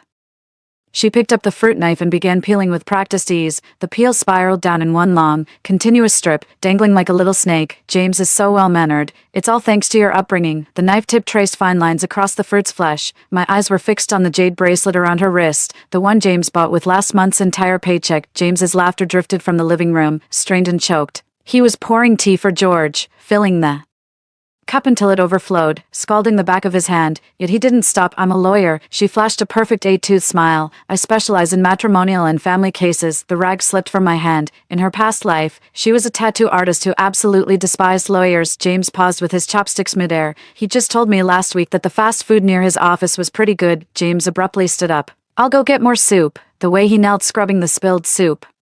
You'd think he was cleaning up something filthy. The vertebrae at the nape of his neck protruded like a tiny question mark. When I got up for water in the middle of the night, I heard arguing coming from the master bedroom. That was Mom's birthday present, James whispered, his voice hushed. Don't be angry, honey. I'll return everything tomorrow. Moonlight filtered through the curtain gap, falling on his hunched back. He moved the cloth with practiced ease, like someone who'd spent 2 years scrubbing school toilets. Now he knelt there like a devout worshipper. The kitchen faucet was still dripping. I reached to turn it off, only to find the valve had long been rusted shut. Each drop hit the sink with the rhythmic tick of a second hand. The master bedroom door creaked open, and James tiptoed out, spotting me in the kitchen. He instinctively bowed. Mom, you're still up, heading to bed now, I said, turning toward my room. I didn't look back. The mirror showed his reflection, hunched over like an old man. George was snoring in bed. As I lay down, I heard muffled sobs from next door. The sound was faint, as if coming from far away. The moon outside was veiled by clouds. I remembered the night when James was 5, murmuring, Mom, please don't leave me, in his sleep. Now he's grown up, but his cries have grown even quieter. Rain tapped against the window AC unit all night, like someone was sending Morse code. I counted the drops, waiting for dawn. James's muffled sobs had long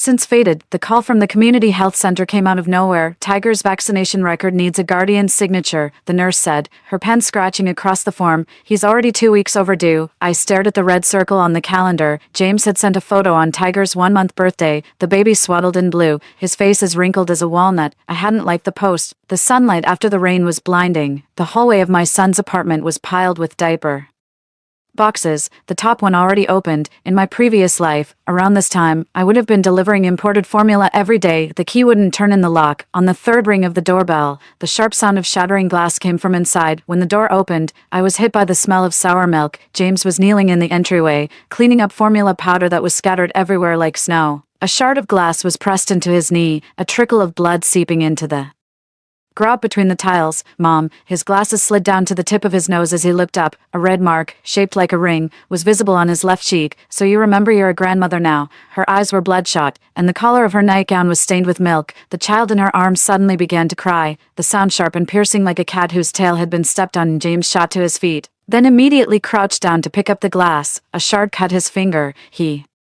wiped it on his trousers, leaving a long, smeared streak of blood. I'll take him. I reached out to hold the child. It's all my fault. He turned to Tiger and bowed. I'm a terrible father. I deserve to die. Tiger cried even harder, his tiny hands flailing in the air. His fingernails scraped against James' bleeding finger. James jerked his hand back as if burned, then wiped it on his pants seam. The vaccination booklet lay on the coffee table, its signature section blank. Next to it was James' pay stub, bearing a brown circular stain from a coffee cup. The number was 1/3 less than last month's. Sunlight streamed in through the balcony at an angle, illuminating the floating particles of baby formula in the air. James stood in the beam of light like a clumsy marionette. There was a fresh set of teeth marks circling his wrist. Tiger arched his back in my arms, his forehead bumping against my chin. He had a coin-sized patch of cradle cap on the back of his head where the hair had rubbed off. James immediately reached out to take him, his arms covered in bruises. Let me take him. His voice shot up, then quickly dropped to a murmur. I mean, if Mom's tired, go sign your son's vaccine records. She snatched her bag and stormed out, the security door slamming against the wall and bouncing back. James stood swaying on his feet, Tiger's snot smeared across his tie, the one I gave him last birthday. He looked down at the child like he was holding a live grenade. The vaccination booklet felt heavy in my hands. Tucked in the last page was a photo, Tiger's 1-month portrait. James held the baby with a stiff smile, a banner hanging behind them reading, Parent with Science, Reject Spoiling. Mom, James suddenly knelt to pick up the shards of glass. Please don't be angry. Shards of glass gathered into a small pile in his palm. Droplets of blood dripped onto the floor. Just as I counted the 7th drop, Tiger sneezed. James immediately wiped the child's nose with his sleeve, smearing the bloodstain from the fabric onto the baby's face. An ambulance wailed past outside the window. James instinctively covered Tiger's ears, the movement so practiced it seemed rehearsed countless times. The ring was gone from his ring finger, leaving behind a pale band of skin. The vaccination record signature line was blank. I pulled out my fountain pen, the ink blooming into a tiny dark cloud. James watched me sign, his Adam's apple bobbing. "Thanks, Mom." His voice was feather light. Tiger suddenly grabbed my pen, ink stained his little hand, and James immediately fumbled for a wet wipe. He ripped the package open too hastily, tearing the wipe in half. Sorry. He frantically wiped, rubbing Tiger's palm red. Daddy's so clumsy. Sunlight shifted onto his back, through the thin fabric of his t-shirt. The knobs of his vertebrae were visible. In his previous life, he'd been overweight at this age, always vowing to go on a diet. The ink on the vaccination booklet hadn't even dried when Tiger started coughing again. The sound seemed to be wrenched from deep within his chest, whistling with each breath. "We need to go to the hospital," I said, closing the booklet. James's hand hovered midair, as if wanting to touch the child's forehead but not daring to. Blood still stained his fingertips, leaving dark smears on his trousers. "I need to take leave." He pulled out his phone. Its screen cracked like a spiderweb. The plastic chairs in the community hospital corridor felt icy cold. Tiger squirmed in my arms, his snot smearing on my collar. James stood before the registration window, his back looking as thin and fragile as a sheet of paper. Next, my medical record folder clattered to the floor just as the nurse in the white coat looked up. Nurse Nora had more wrinkles around her eyes, but the eyes themselves were unchanged. They were the same eyes that had watched me place James into his bassinet in the delivery room 30 years ago. "Grace." She bent down to pick up the folder, her name tag swaying slightly. "And this is my grandson." I hoisted Tiger a little higher in my arms. The child was burning up with fever, his hot breath puffing against my neck. Nurse Nora's hand suddenly stilled as she flipped through the medical records, staring at the vaccination record. She looked up at me. "James' child." James jogged over, clutching the registration slip. He visibly froze when he saw Nurse Nora, then instinctively bowed. "Hello. You've grown so big." Nurse Nora's ballpoint pen hovered over the medical chart, ink dripping onto the paper. "When your mother had that massive hemorrhage, it was your loud crying that called her back to us." The fluorescent light in the corridor buzzed twice. James stood frozen, as if he didn't understand. His lips moved slightly, but in the end he just lowered his head. "Sorry for the trouble." Nurse Nora sighed, her pen scratching across the paper as she wrote the prescription. I noticed the birthmark on her wrist, the same nurse who'd made a house call in the middle of the night when James had a fever in what felt like another lifetime. On the bus ride home, James kept staring out the window. Tiger slept soundly in my arms, his breathing gradually steadying. The glass reflected James's profile, and I caught the glimmer of moisture at the corner of his eye. "Mom," he started suddenly, then swallowed the rest. His fingers tapped against his knee in the same rhythm he used to count seconds when he was 5. Standing in timeout, I opened my phone's photo album. In James's 1-month photo, I stood stiffly beside the crib. At his 100-day celebration, I was in the corner reading a parenting book. During his elementary school graduation, I stood in the back row while he was caught glancing back at me, his expression frozen in time. In every photo, his eyes are searching for me. "It's nothing, Mom," he said quickly. "Just wanted to check if Tiger's fever broke." The sound of shattering glass came through the receiver. James caught his breath,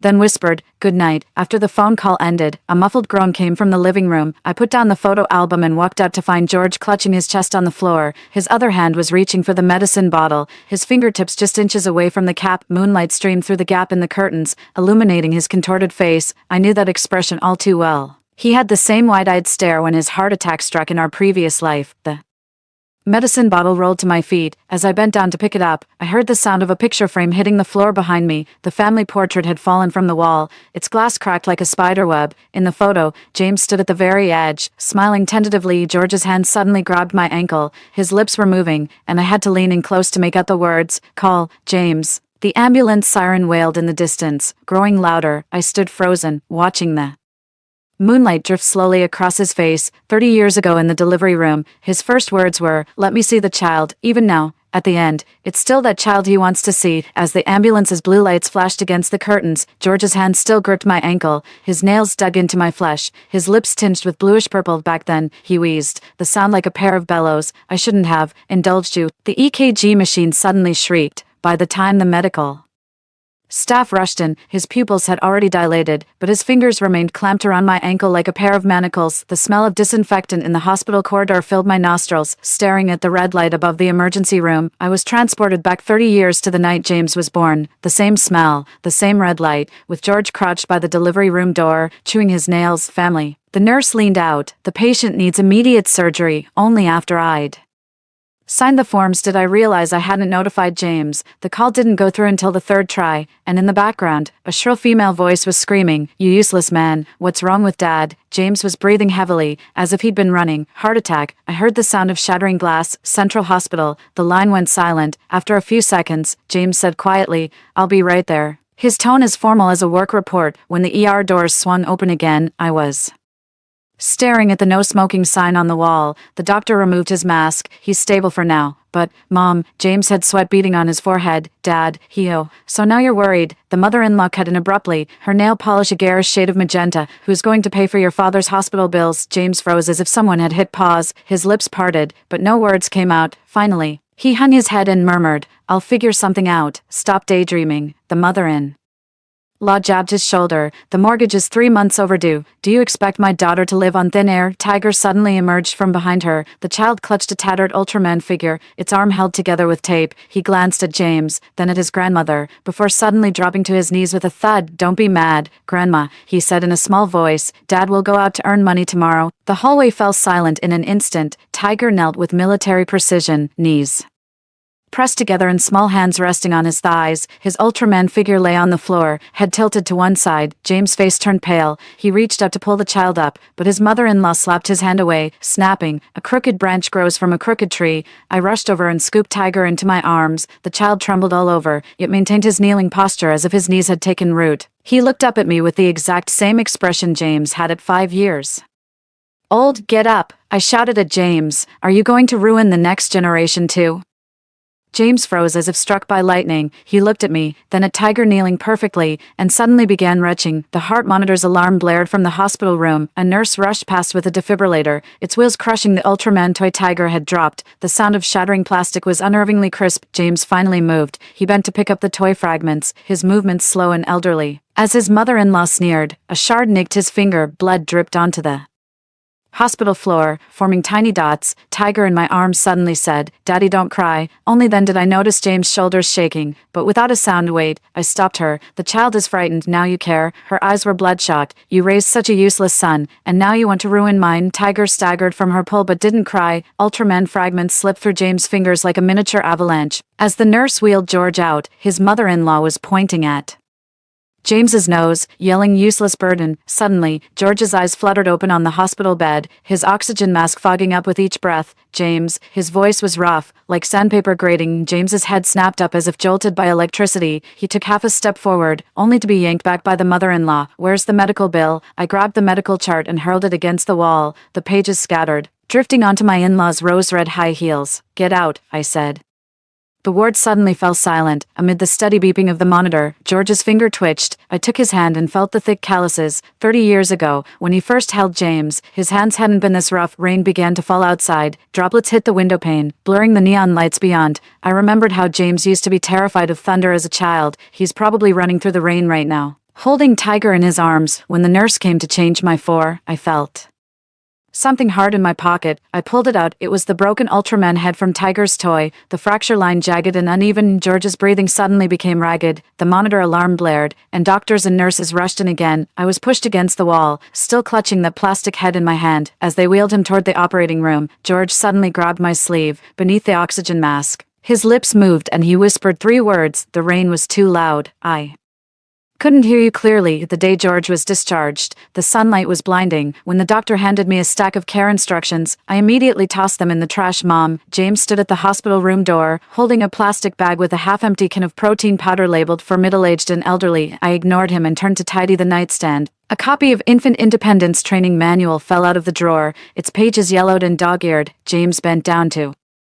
pick it up, but he pulled his hand back the moment he touched the cover, as if it had burned him. Here, I slapped the property deed onto the nightstand, its plastic cover making a sharp crack. Take it, James's premarital property. I closed the suitcase. It's being transferred solely to his name now. Worthless. She ground her heel into the paper. Your mother played us for fools. James didn't move. He remained bent over, the back of his head facing us. Sunlight streamed diagonally through the window, illuminating the new white hairs sprouting at his roots. Enough, he said, seizing the opportunity. Tiger picked up the property deed. Standing on his toes, he slipped it to James with a practiced ease, as if handing over slippers countless times before. Be good, Daddy, the child said. Let's go. James scooped up his son. As he passed by me, he hesitated for a moment, but in the end, said nothing. The late-night thunder caught me off guard. I was organizing George's medicine box when the security door suddenly started rattling under frantic pounding. Through the peephole I saw her drenched from head to toe, Tiger's face flushed crimson in her arms. James stood at the stairwell corner clutching a damp fever reduction patch. Pediatric emergency is to your left, I said through the door. You're the child's primary caregiver's mom. James suddenly rushed over and banged on the door. Tiger's having a seizure. My hand rested on the doorknob, feeling the cold metal. In my past life, when James had a high fever, I carried him on my back and ran 3 kilometers to the hospital. Mom, please. James's voice was choked with tears. Just this once, rainwater seeped under the door, soaking the slippers by the entrance. They were the bare slippers Tiger wore last time. The ears were already coming unstitched. As thunder cracked again, I turned and walked toward the living room. George was coughing in the bedroom, and 2 Valium pills were missing from the medicine box. The rain grew heavier. Water streaked across the windowpane like countless winding tear trails. The narcissus on the windowsill bloomed, its fragrance mingling with the scent of butter that filled the living room. I stared at the oven timer. James's favorite almond cookies were already past their prime. Look, Grandma. Tiger burst into the kitchen, his yellow belt swinging at his waist. He struck an awkward horse stance, his little fists clenched tight. Dad said this is what you do when someone bullies you. The dough twisted out of shape in my hands. In his past life, when someone snatched his toys, this child would only hide behind me and cry, "Go wash your hands." I tapped the countertop, sending a puff of flour drifting down. Dinner's almost ready. Tiger ran off with his tongue hanging out. Sunlight filtered through the sheer curtains, casting diamond-shaped patterns on the floor. George was trimming the jasmine on the balcony, the scissors making a steady snipping sound. Mom, James handed over the fruit, pulling his fingers back before they could touch mine. From the company, have a seat. I gestured toward the dining table. The roast chicken sat right in the center, its skin glistening and perfectly crisp. In his past life, James could have polished off half of it by himself. It's free. I poured Tiger a glass of orange juice. At the community center, her chopsticks hovered midair. Sunlight glinted off her freshly done manicure. No rhinestones this time. James kept his head down, shoveling rice into his mouth, the sunburn on his nape resembling a collar. Tiger gnawed on a chicken leg, wiping his greasy hands on James' sleeve. James didn't pull away. Instead, he shifted his arm closer to the child. Dad, Tiger suddenly whispered into James' ear. I protected Maggie today. George's humming drifted in from the balcony. He'd recently developed a passion for gardening, and that jasmine plant was bought on the day he returned from the brink of death. Tiger ran over to help water it, his rolled-up pant legs revealing bruised knees. Did you fall? I asked. From training. Tiger puffed out his chest. Coach says real men don't fear pain. My phone buzzed in my pocket. The lock screen showed a message from James. Mom, thank you for not giving up on me back then. The bathroom door was slightly ajar. I saw James washing his face, water droplets tracing down his chin onto his tie. He looked up and met my gaze, quickly forcing a smile. Next time, bake them 2 minutes less, I said. Tiger was on the balcony, loudly reciting a poem he'd learned in kindergarten. George clapped for him as jasmine petals drifted down around them. Grandma, Tiger came running in with his watering can. The flowers said they're thirsty. I took the water bottle. A name sticker with Tiger was on it, the letter Z drawn like a little tiger. In my past life, I used to label all his stationery by hand. Go play. I ruffled Tiger's hair. It prickled my palm, just as coarse as James's was when he was little. James suddenly stood up. He walked over to me, his lips parting slightly. The sunlight streaming from behind him cast a sharp shadow on the floor. Mom, he said softly, the burnt cookies still taste good. A flock of pigeons swept past the window. Their whistling faded from near to distant, vanishing into the spring sunlight. George hummed a tune off key, the jasmine blossom trembling precariously in his hand. My phone vibrated again. I didn't check it. The blackened biscuits on the baking tray steamed, gradually collapsing into charred lumps. Story 2. I am a fisherman on a small island, rising with the sun to work and resting as the sun sets. A doomsday virus swept through, and I had thought that this isolated ocean island would be my haven. Unexpectedly, a zombie whale astonishingly appeared and swallowed a fleeing fishing boat in one bite. It seems that even the vast ocean has become a place where zombies run wild.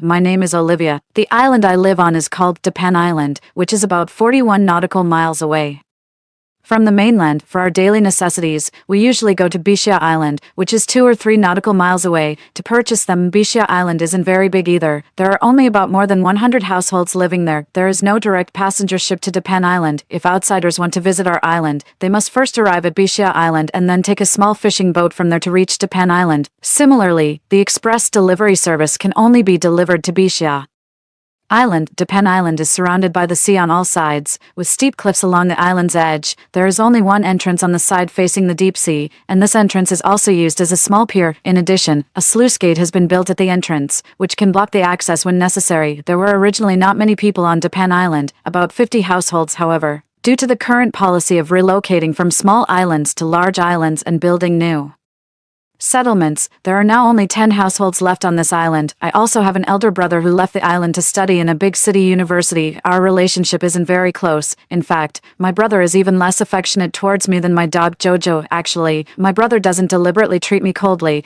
It's just that we meet rarely and are far apart, although my parents aren't biased. Their educational concepts are rather backward, although I had excellent grades when I graduated from junior high school. My parents didn't support me in continuing my high school education. They preferred that I stay with them, engage in fishing and aquaculture to make a living, and wait to get married in the future. Didnt Island isn't large in area, but the infrastructure on the island is complete, including the internet, electricity, and communication. However, these facilities are occasionally affected by the weather and become unstable. In my spare time, I also relax by reading online novels and browsing short videos, but I prefer to have an intimate contact with the sea. I like to stroll along the beach, listen to the surging sound of the waves, and enjoy the magnificent sunrise and sunset. Here, I can fully enjoy the fun of beachcombing and fishing, or just quietly gaze at the sea and savor the peace and freedom. On the night of June 1st, I tossed and turned and couldn't fall asleep, so I ran to the beach, blew the sea breeze, listened to the sound of the waves, and was lost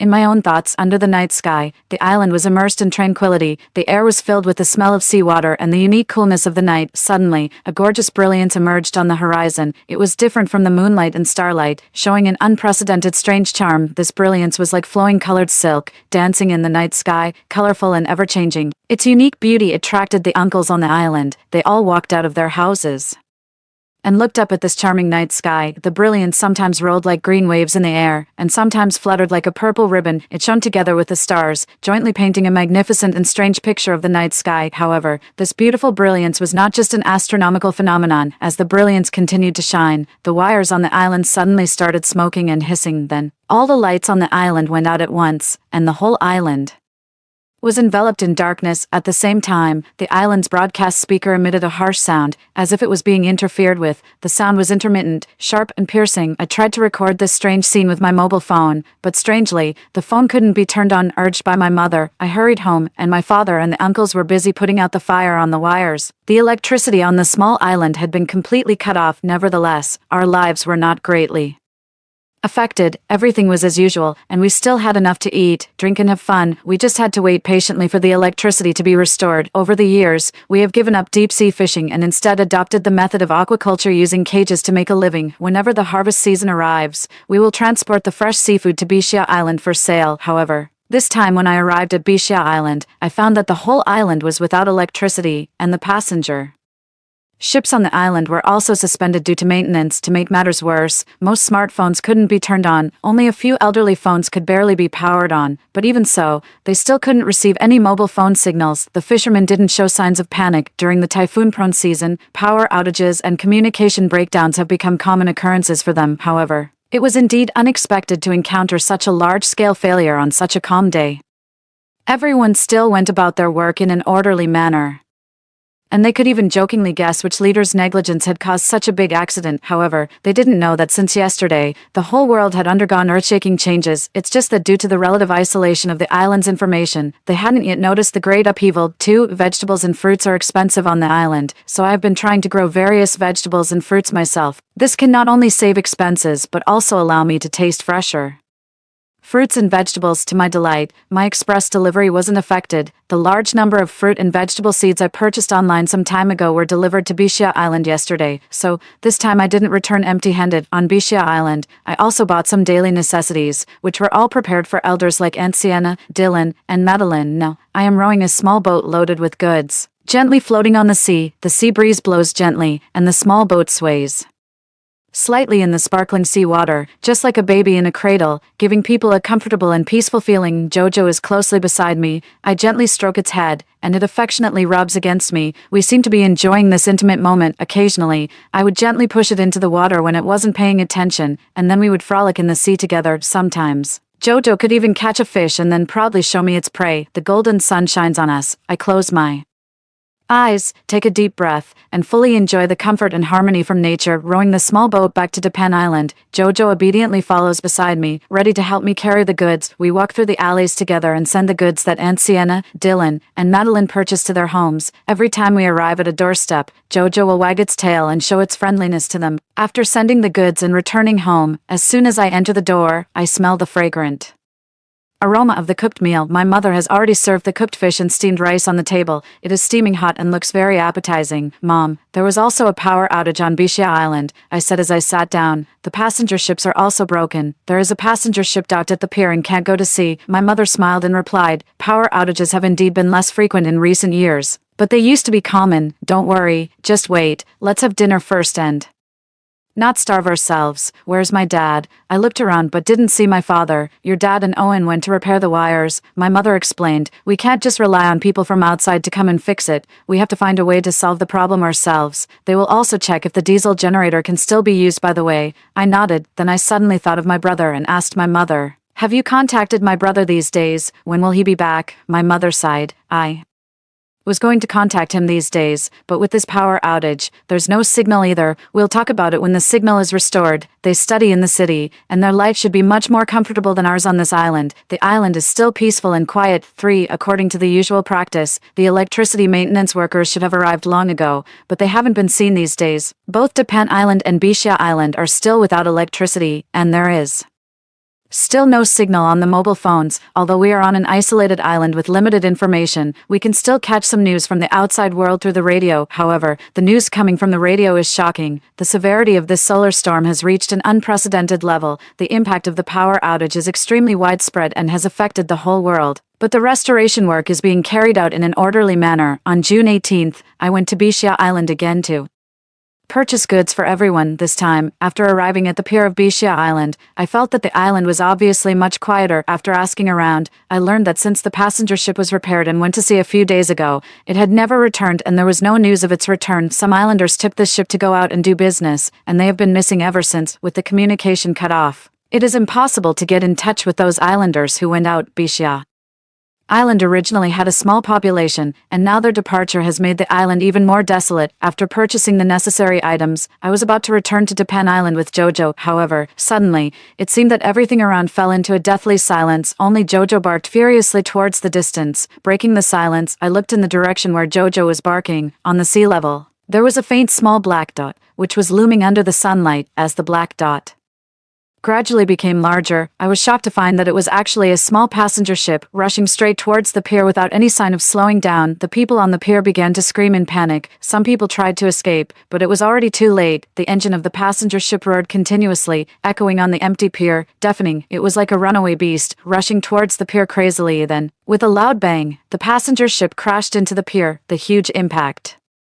made the whole pier tremble, as if it might collapse at any moment. The sound of the impact was deafening, accompanied by the sound of wood tearing and metal twisting. The hull of the passenger ship was deeply embedded in the wooden piles of the pier, and sawdust flew everywhere. Fortunately, there weren't many people on the pier, but people were still shaken off balance. Some fell to the ground, and some lost their equilibrium. Dust and sawdust filled the air, making the vision blurry. The scene was once very chaotic, and people fled in all directions. However, Jojo still barked furiously at the passenger ship, as if there was something terrifying on the ship. I took a closer look, and the passenger ship was indeed a bit strange. It seemed empty, and I didn't see anyone on it. Just as I was feeling suspicious, a foul stench wafted over. Then, ao ao ao ao, a low and wild roar echoed on the pier, making people's hair stand on end. I was so scared that I quickly pulled Jojo and ran towards my small boat. I quickly started the engine and drove away from the pier, but I couldn't help but quietly observe the situation from a distance. The people on the pier seemed to have recovered from the shock. Some people bravely climbed into the passenger ship, wanting to find out what was going on. However, at this moment, several twisted monsters suddenly rushed out of the passenger ship, pounced on the people on the pier, and frantically bit them. The pier was lost in an instant, and cries of pain rose one after another, making people terrified. Then, more monsters rushed out of the passenger ship. The number was astonishing, far exceeding the number of fishermen present. The pier suddenly fell into chaos and panic. Like a living hell, a few people started to flee towards the interior of the island, and some, like me, quickly left the pier in a small boat. Some people were so panicked that they jumped directly into the sea to escape. Oh my god, zombies, this is just like the zombies I read about in novels, I exclaimed, and my legs couldn't help but tremble. Jojo also barked wildly beside me, as if cheering me on. I trembled and turned the small boat around, speeding towards Didnt Island. I must tell everyone this news as soon as possible. There are zombies on Bishia Island. Everyone, never go to Bishia Island again. For when I returned to Didnt Island, I eagerly told my mother everything I had seen and heard. To my surprise, she actually doubted it, thinking that I had too much imagination because I had read too many novels. At that time, my father wasn't at home, and I couldn't ask him for confirmation or support. I chose to ignore the anger on my mother's face and turned around to rush to Dylan's house with Jojo. Dylan is the most respected person on our small island, and my Jojo was given to me by him. I urgently told Dylan what I had seen and heard on Bishia Island. He didn't react as strongly as my mother did. Instead, he looked at me thoughtfully. I said anxiously, Dylan, Jojo also saw it. We were together all the time. Dylan stroked Jojo's head, and Jojo whined Dylan's feet. Woo woo woo. Then Dylan asked, are there really the zombies you mentioned? Really, Dylan, they are exactly the same as those described in the novels. They bite people on sight and are very terrifying, but I didn't see if the people who were bitten also turned into zombies. I explained eagerly. Dylan has a clear mind, and he further asked, you mean, the zombies can also spread the infection? Dylan, that's how it is written in the novels. People who are bitten or scratched by zombies will turn into zombies, and the only way to kill a zombie is to shoot it in the head. I explained in detail. It seemed that Dylan believed me. He immediately went out to call people and asked me to go home first. Dylan arranged for people to close the sluice gate of our island first to prevent outsiders from entering. Then he called a meeting of the islanders to discuss countermeasures. At the meeting, my mother still didn't believe what I said. She said in front of Dylan, Dylan, don't listen to Olivia talking nonsense. This child has read too many novels. However, Dylan ignored my mother, glared at her, and told her to shut up. Then he turned to my father and said, Eli, you have the best swimming skills. You go over and check the situation to confirm the specific situation for us. But be very careful and don't go ashore rashly. Dylan, I'll go right away. My father responded immediately. When I heard this, I was worried that my father didn't understand the danger of the zombies. After all, he hadn't read the relevant novels, so I insisted on going with my father, and I also have very good swimming skills. So Dylan, along with several people, came with us to the sluice gate. There were already some foreign fishermen at the small pier outside, making a racket and demanding to enter the island, but they were stopped. Although these fishermen were cursing, they never mentioned the situation on Bishia Island, which made Dylan and the others more certain that something had happened. Dylan stayed at the sluice gate with people. He clearly stipulated that outsiders were not allowed to enter the island during this period. The islanders who newly returned to the island must undergo a physical examination before entering. Only those without wounds on their bodies are allowed to enter. If there are wounds, they need to wait for my father and me to come back before making a decision. This is the advantage of having a small population on the island. With fewer people, everyone is united, and the implementation is fast. When my father and I approached Bishia Island again, from a distance, the pier was empty. The scene increased our tension and fear. My father steered the boat and turned off the engine far away from the pier. Then we rowed the boat with our hands, approaching the pier cautiously. I was filled with fear and confusion in my heart, because I didn't know if the zombies could swim and move freely in the sea. If the zombies could really swim in the sea, then we would really have nowhere to escape. 5. The pier of Bishia Island has returned to silence. The sunlight slants on the sea, and the waves are sparkling, but the scene at the pier is shocking. From a distance, the blood on the ground has dried up, showing a dark color, contrasting with the damaged boats and scattered wooden boards around, painting a desolate picture. The air is filled with a disgusting stench, making people frown. Involuntarily looking towards the island, it is completely silent. There are no people or zombies in sight. Some of the buildings on the island are damaged, and there are also patches of blood on some of the roads, as if telling the story of the fierce battle that took place before. Jojo rubs against me, gently nudging my thigh with its head. I lower my head, meet its eyes looking at me, and then its gaze turns to the dilapidated passenger ship, as if reminding me that there is still something hidden inside the ship. I said eagerly, Dad, you believe me now, right? There really are zombies. I'm not doubting you. If I didn't believe you, why would I be here? Judging from the situation, there aren't many survivors outside, Dad said in a deep voice. Dad, let's not get too close. Look at Jojo's appearance. There might still be zombies in the passenger ship. Let's not startle them. Keep our distance, I reminded. Olivia, in the novels you've read, how can we kill these zombies, and will This thing be contagious? Dad asked seriously. Dad, in the novels, to kill a zombie, you have to shoot it in the head, and if you're bitten or scratched by a zombie, you'll turn into one, I explained. Dad steered the small boat away from the pier, and we quietly stared at Bishia Island. Suddenly, a few zombies appeared on the street. They were covered in blood and staggered around the street. I took a closer look and was horrified to find that one of the zombies was actually Aunt Wang, who was in charge of the express delivery. Her face was twisted, her movements were stiff, and she no longer had the kindness she used to have. I tightly grabbed Dad's arm, my eyes filled with fear. Dad also recognized those zombies. He quickly covered my mouth to prevent me from screaming out of fear. His eyes warned me that we had to stay quiet now. Dad held the rudder tightly and steadily steered the boat away from the pier. He didn't say anything, but I knew he wanted to take us away from this terrifying place. After getting far away from Bishia Island, Dad finally let out a sigh and said, "It seems that not many people survived. This thing can really spread. According to what you said, Aunt One might have turned into a zombie not long after being bitten." I asked a little fearfully, "Dad, what should we do then? We have to ensure the safety of our island and not let people from outside in. As long as no one on our island gets infected, we'll all be safe," Dad said firmly. Just as I thought Dad was going to drive the small boat back to Didnt Island, he suddenly said, "Olivia, you stay here and wait for me with the boat. I'm going to check in the water." I was puzzled and couldn't help asking, "Dad, what are you going to check in the water?" Dad said in a deep voice, "I'm worried that there are zombies in the sea too. That would be really troublesome." My heart tightened. Dad, I didn't want him to go down to the bottom of the sea, afraid that he would be in danger. But he smiled and comforted me. "It's okay. Don't you know my swimming skills? I have to confirm whether there are zombies in the sea so that our island can be truly safe. If there are zombies, the island will be in danger." He told me to stay quiet and wait patiently. If he didn't come back within an hour, I should go home directly. There was no need to wait for him anymore, which might mean that he had run into trouble and had fled in another direction. I responded, "Dad, be careful." He smiled at me, stroked my head, and then resolutely jumped into the sea. I was extremely anxious on the boat, constantly looking out at the sea, silently praying in my heart. What if there were really zombies at the bottom of the sea? I couldn't bear to think about that terrifying scene and silently prayed that my worries were just unfounded and that Dad would come back safely. The waiting process felt extremely long and anxious until I finally saw Dad surface again. He was obviously a bit exhausted, and the anxious expression on his face was hard to hide, but he pressed his lips tightly together, trying not to make a sound. My heart tightened. At this time, Jojo reacted faster than me. Without hesitation, it jumped into the sea to support my dad. I also quickly rowed the boat over and, together with Jojo, dragged Dad onto the boat. As soon as Dad got on the boat, he gasped and said urgently, "Let's go quickly." I immediately started the engine and drove the small boat quickly towards the direction of Didnt Island. However, Dad shouted anxiously, "We can't go directly to Didnt Island." My heart skipped a beat, and I looked at Dad with confusion. I saw that he had a serious expression on his face, pointed in another direction, and still said weakly, "Let's go there first. I found zombies at the bottom of the sea. We can't go back to the island directly. The sound of the engine might attract the zombies to Didnt Island." Hearing Dad's words, I was shocked. But I also understood his concerns and considerations. I immediately adjusted the course and drove in the direction Dad pointed, hoping that we could find a safe place and then plan to return to the island again. 6. Under Dad's tense command, we took the risk of sailing away from the direction of Didnt Island and went deeper into the sea. The sound of my heartbeat echoed in the vast ocean, intertwining with the sound of the waves crashing against the boat, creating an overwhelming sense of tension. We didn't start to cautiously return to Didnt Island until we had bypassed Bishia Island from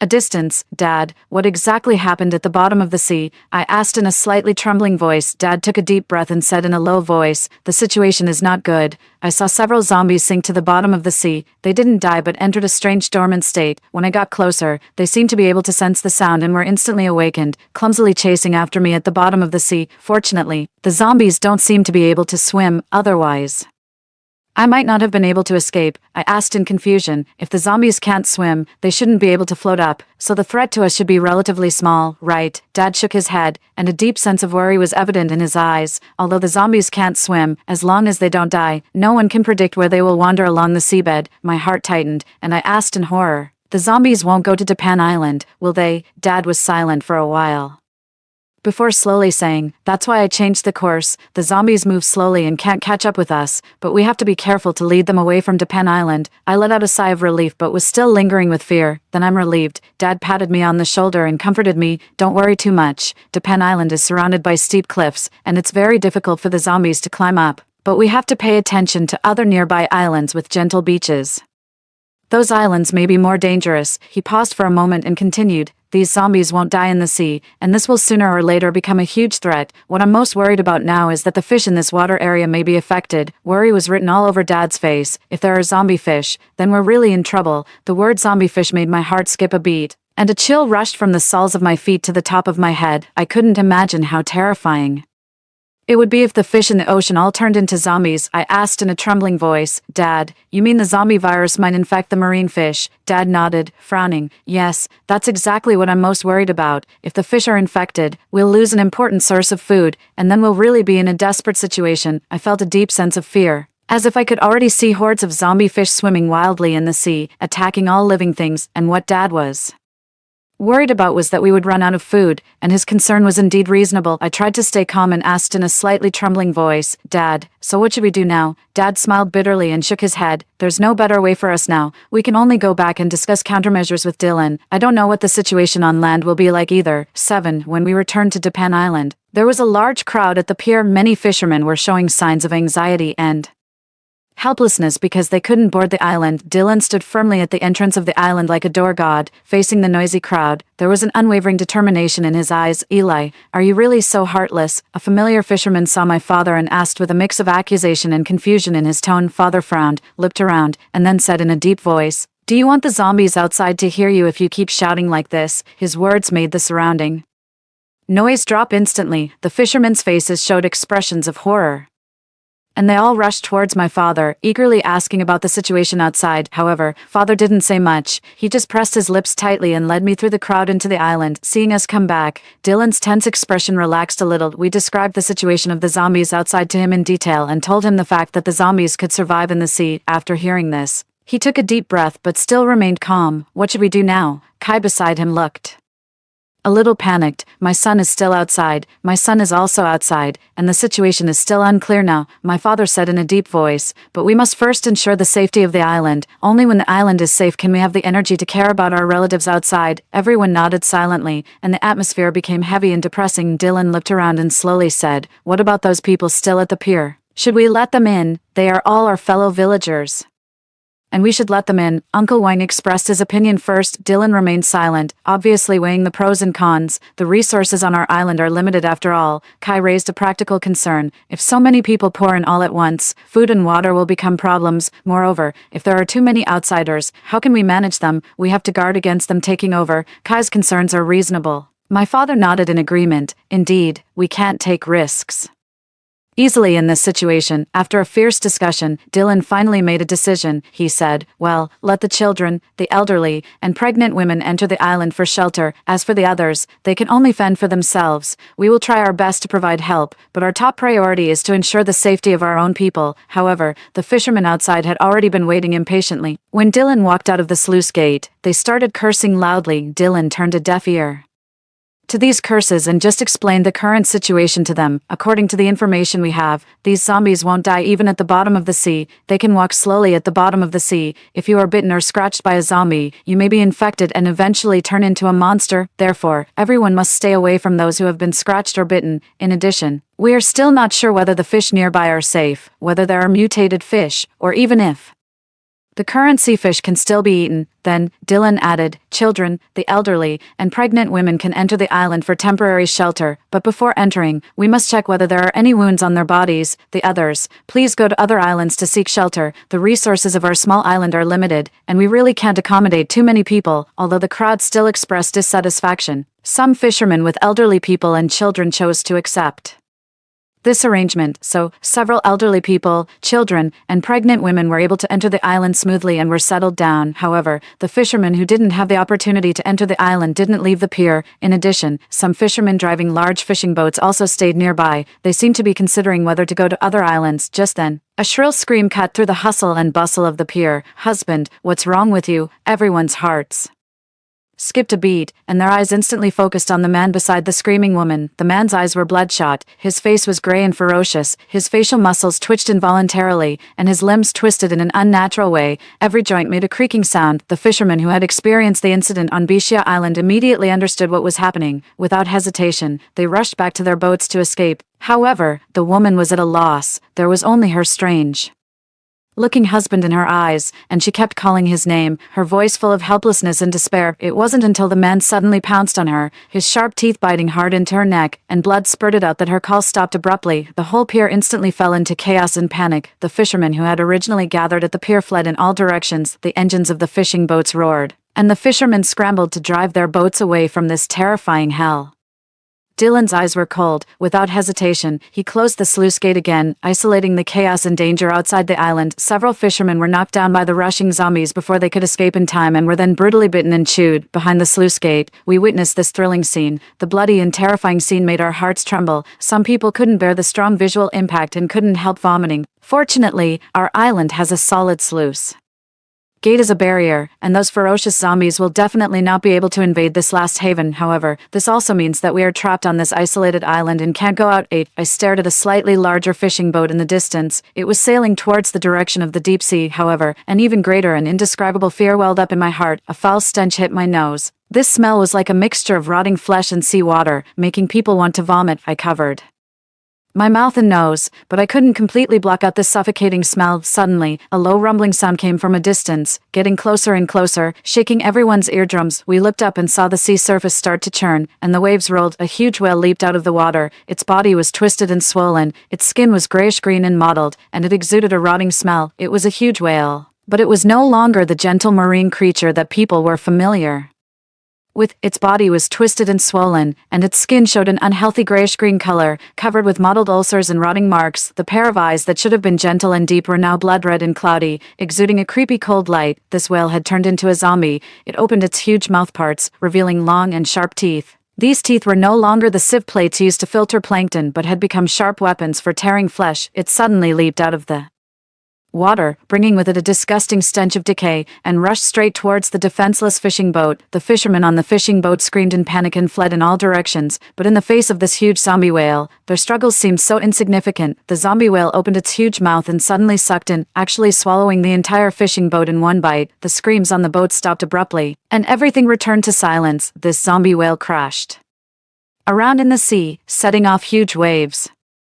The waves splashed dozens of meters high, as if they were going to block out the sky and the sun. The waves became more and more turbulent under the agitation of the zombie whale, crashing violently against the coast of the island, making a deafening roar, which made people tremble with fear. At this moment, we finally realized that zombie fish were no longer a legend but had truly appeared in front of us. The zombie whale rampaged in the sea. Every time it swam, it brought up a bloody storm. The stench it exuded was disgusting, as if even the sea breeze couldn't blow away this breath of death. I stood on the small island, looking at the disaster happening on the sea surface from a distance, and my heart was shrouded in deep fear and despair. Behind the sluice gate, everyone who had gathered there was now plunged into unprecedented panic and despair. We stared at the towering waves set off by the zombie whale on the sea surface, and the tragic cries of the fishermen on the distant fishing boats echoed in our ears. Our hearts were filled with powerlessness and fear. The world in front of us had already been turned upside down, and everything had become strange and terrifying. Those things that we used to be familiar with and close to now all wore a strange and terrifying coat. Those marine creatures that we used to regard as friends and companions had now turned into deadly hunters. The appearance of the zombie whale was undoubtedly a cruel subversion of our past cognition. This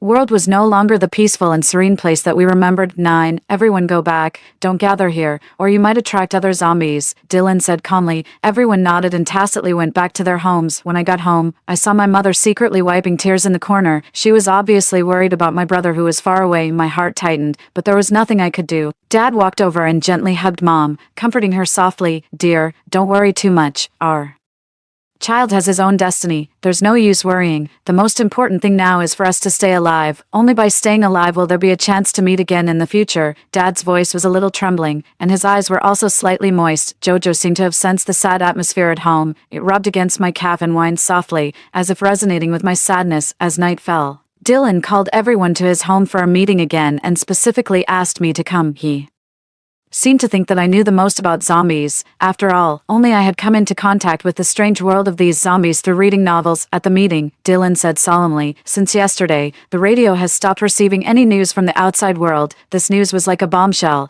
instantly causing an uproar at the meeting. Everyone was panicked and started talking animatedly. Not receiving any news meant that the radio stations within a radius of hundreds of miles were No longer operating. What did this imply? These areas might all have been overrun by zombies. Dylan looked around and then continued. There's no use panicking. In the face of such a great disaster, we must first save ourselves. Everyone talked in a hubbub. Finally, several matters were discussed and decided. First, in order to make more efficient use of resources, starting tomorrow, we will have communal meals at the temple of the Heavenly Palace Goddess, and centralize our food reserves. Second, to ensure the safety of the island, we will implement a 3-shift system and set up 24-hour guards at the island's sluice gate. At the same time, we will also patrol the entire island regularly to ensure there are no security risks. Third, we will organize the capable women to jointly open up wasteland and grow grains and vegetables. We can't just rely on our existing food and must be prepared for long-term survival. Fourth, Olivia will lead the children to take on the task of raising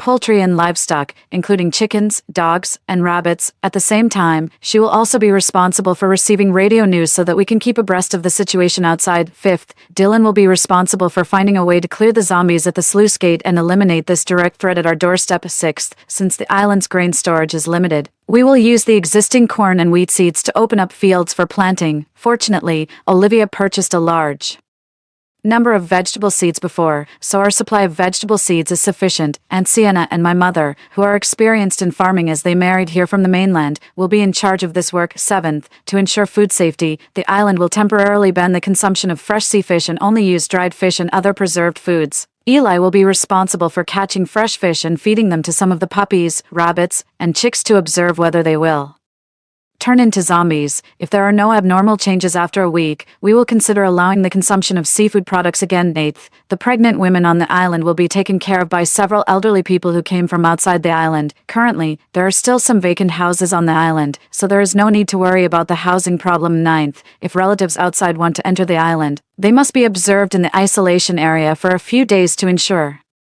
that they are in good health and have not been infected with the zombie virus. 10th, although the diesel generator can still be used, considering the importance of diesel for future sea fishing, we have decided not to use electricity in our daily lives. The diesel from each household will also be collected and stored together for emergency use. 11th, there is no major problem with the freshwater resources. There is an independent spring on the island, from which groundwater can be obtained. Currently, there are 61 people on the small island, and we have assigned clear tasks to almost everyone. Although the number of people is not large, in this difficult situation, everyone is still united as one. During the discussion, someone worriedly mentioned their relatives who were working or studying outside. They had not returned yet, which made everyone present fall into deep thought. There was a sense of helplessness and worry in the air. Everyone sighed, but no one could give a definite answer. Yes, what else could we do? At such a moment, we could only choose to resign ourselves to fate, do our best to survive, because only by surviving could there be hope of reunion. After the meeting, Dylan left my father and me alone and asked me about ways to deal with zombies. I recalled the descriptions in the novels and told him all the characteristics of zombies that I knew. The fatal weakness of zombies is their heads. Only by shooting them in the head can they be truly killed. Fire can also effectively deal with zombies, and zombies have a certain tolerance to low temperatures.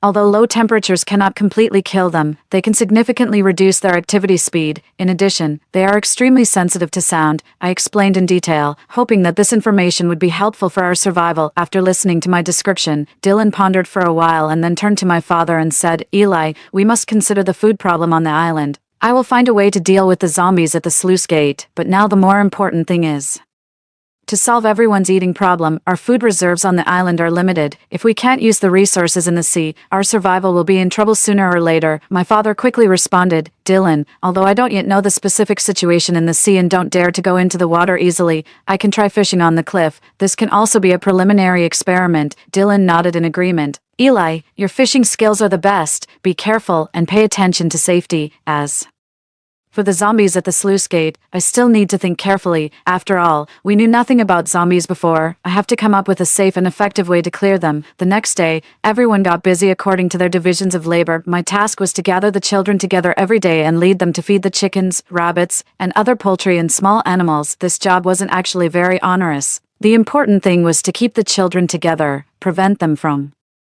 disturbing the other busy adults, and also prevent them from running around. In addition, I also had an important mission to assist Aunt Willow in hatching chicks and breeding rabbits. The children were very curious about this work and were happy to participate, so I became the full-time breeder for these children, leading them to learn from Aunt Willow and strive to breed our poultry and small animals to enrich our food sources. At least currently, the hens have started laying eggs, although the number of rabbits is still small. We hope to let them reproduce as soon as possible, so we still don't dare to eat them easily. However, their reproduction speed is very fast, and we plan to increase the breeding efforts. If we ignore the doomsday environment outside and only see me leading the children to be busy with laughter and joy, one might mistakenly think that time is still passing quietly and peacefully. At the same time, I would often turn on the hand-cranked radio, trying to find a broadcast signal, but unfortunately, I never received any. Just like this, a peaceful week passed. My father could catch a lot of fish every day. We fed these fish to the puppies, chicks, and rabbits in the cages and observed their reactions. To our relief, after eating these fish, none of the small animals showed any signs of mutation. This initially proved that it was safe to eat these fish, and everyone finally felt at ease. The safety of consuming seafood was confirmed, which ensured the livelihoods of the fishermen, and the food problem was effectively solved. Of course, my job as a breeder still had to continue. After a while, a huge fire broke out in the direction of the sluice gate, and the shrill roars of the zombies also sounded. It turned out that Dylan discovered that zombies were sensitive to sound and especially sensitive to the smell of blood. He cleverly used the weaknesses of the zombies to lure them to gather near the sluice gate and then lit a fire. The raging fire quickly spread and surrounded the zombies. The roars of the zombies didn't attract new zombies either. Dylan was really amazing. He successfully cleared the zombies gathered outside the sluice gate. Now the threat on the small island has been eliminated, and our diet problem has also been solved. My father also tried feeding the seafood from the cages to the small animals in the isolation area, and the result proved that it was okay to eat. This made everyone completely at ease. We no longer had to worry about the basic source of food. However, even in such a situation, Dylan still discussed with everyone and decided to make a large amount of seafood into dried goods for storage, in case new changes might occur in the future. In this way, we can face the future more at ease. But I felt that Dylan's expression was becoming more and more solemn. He called my father over to discuss things frequently these nights. Sure enough, the quiet days didn't last long. Unexpected guests suddenly arrived,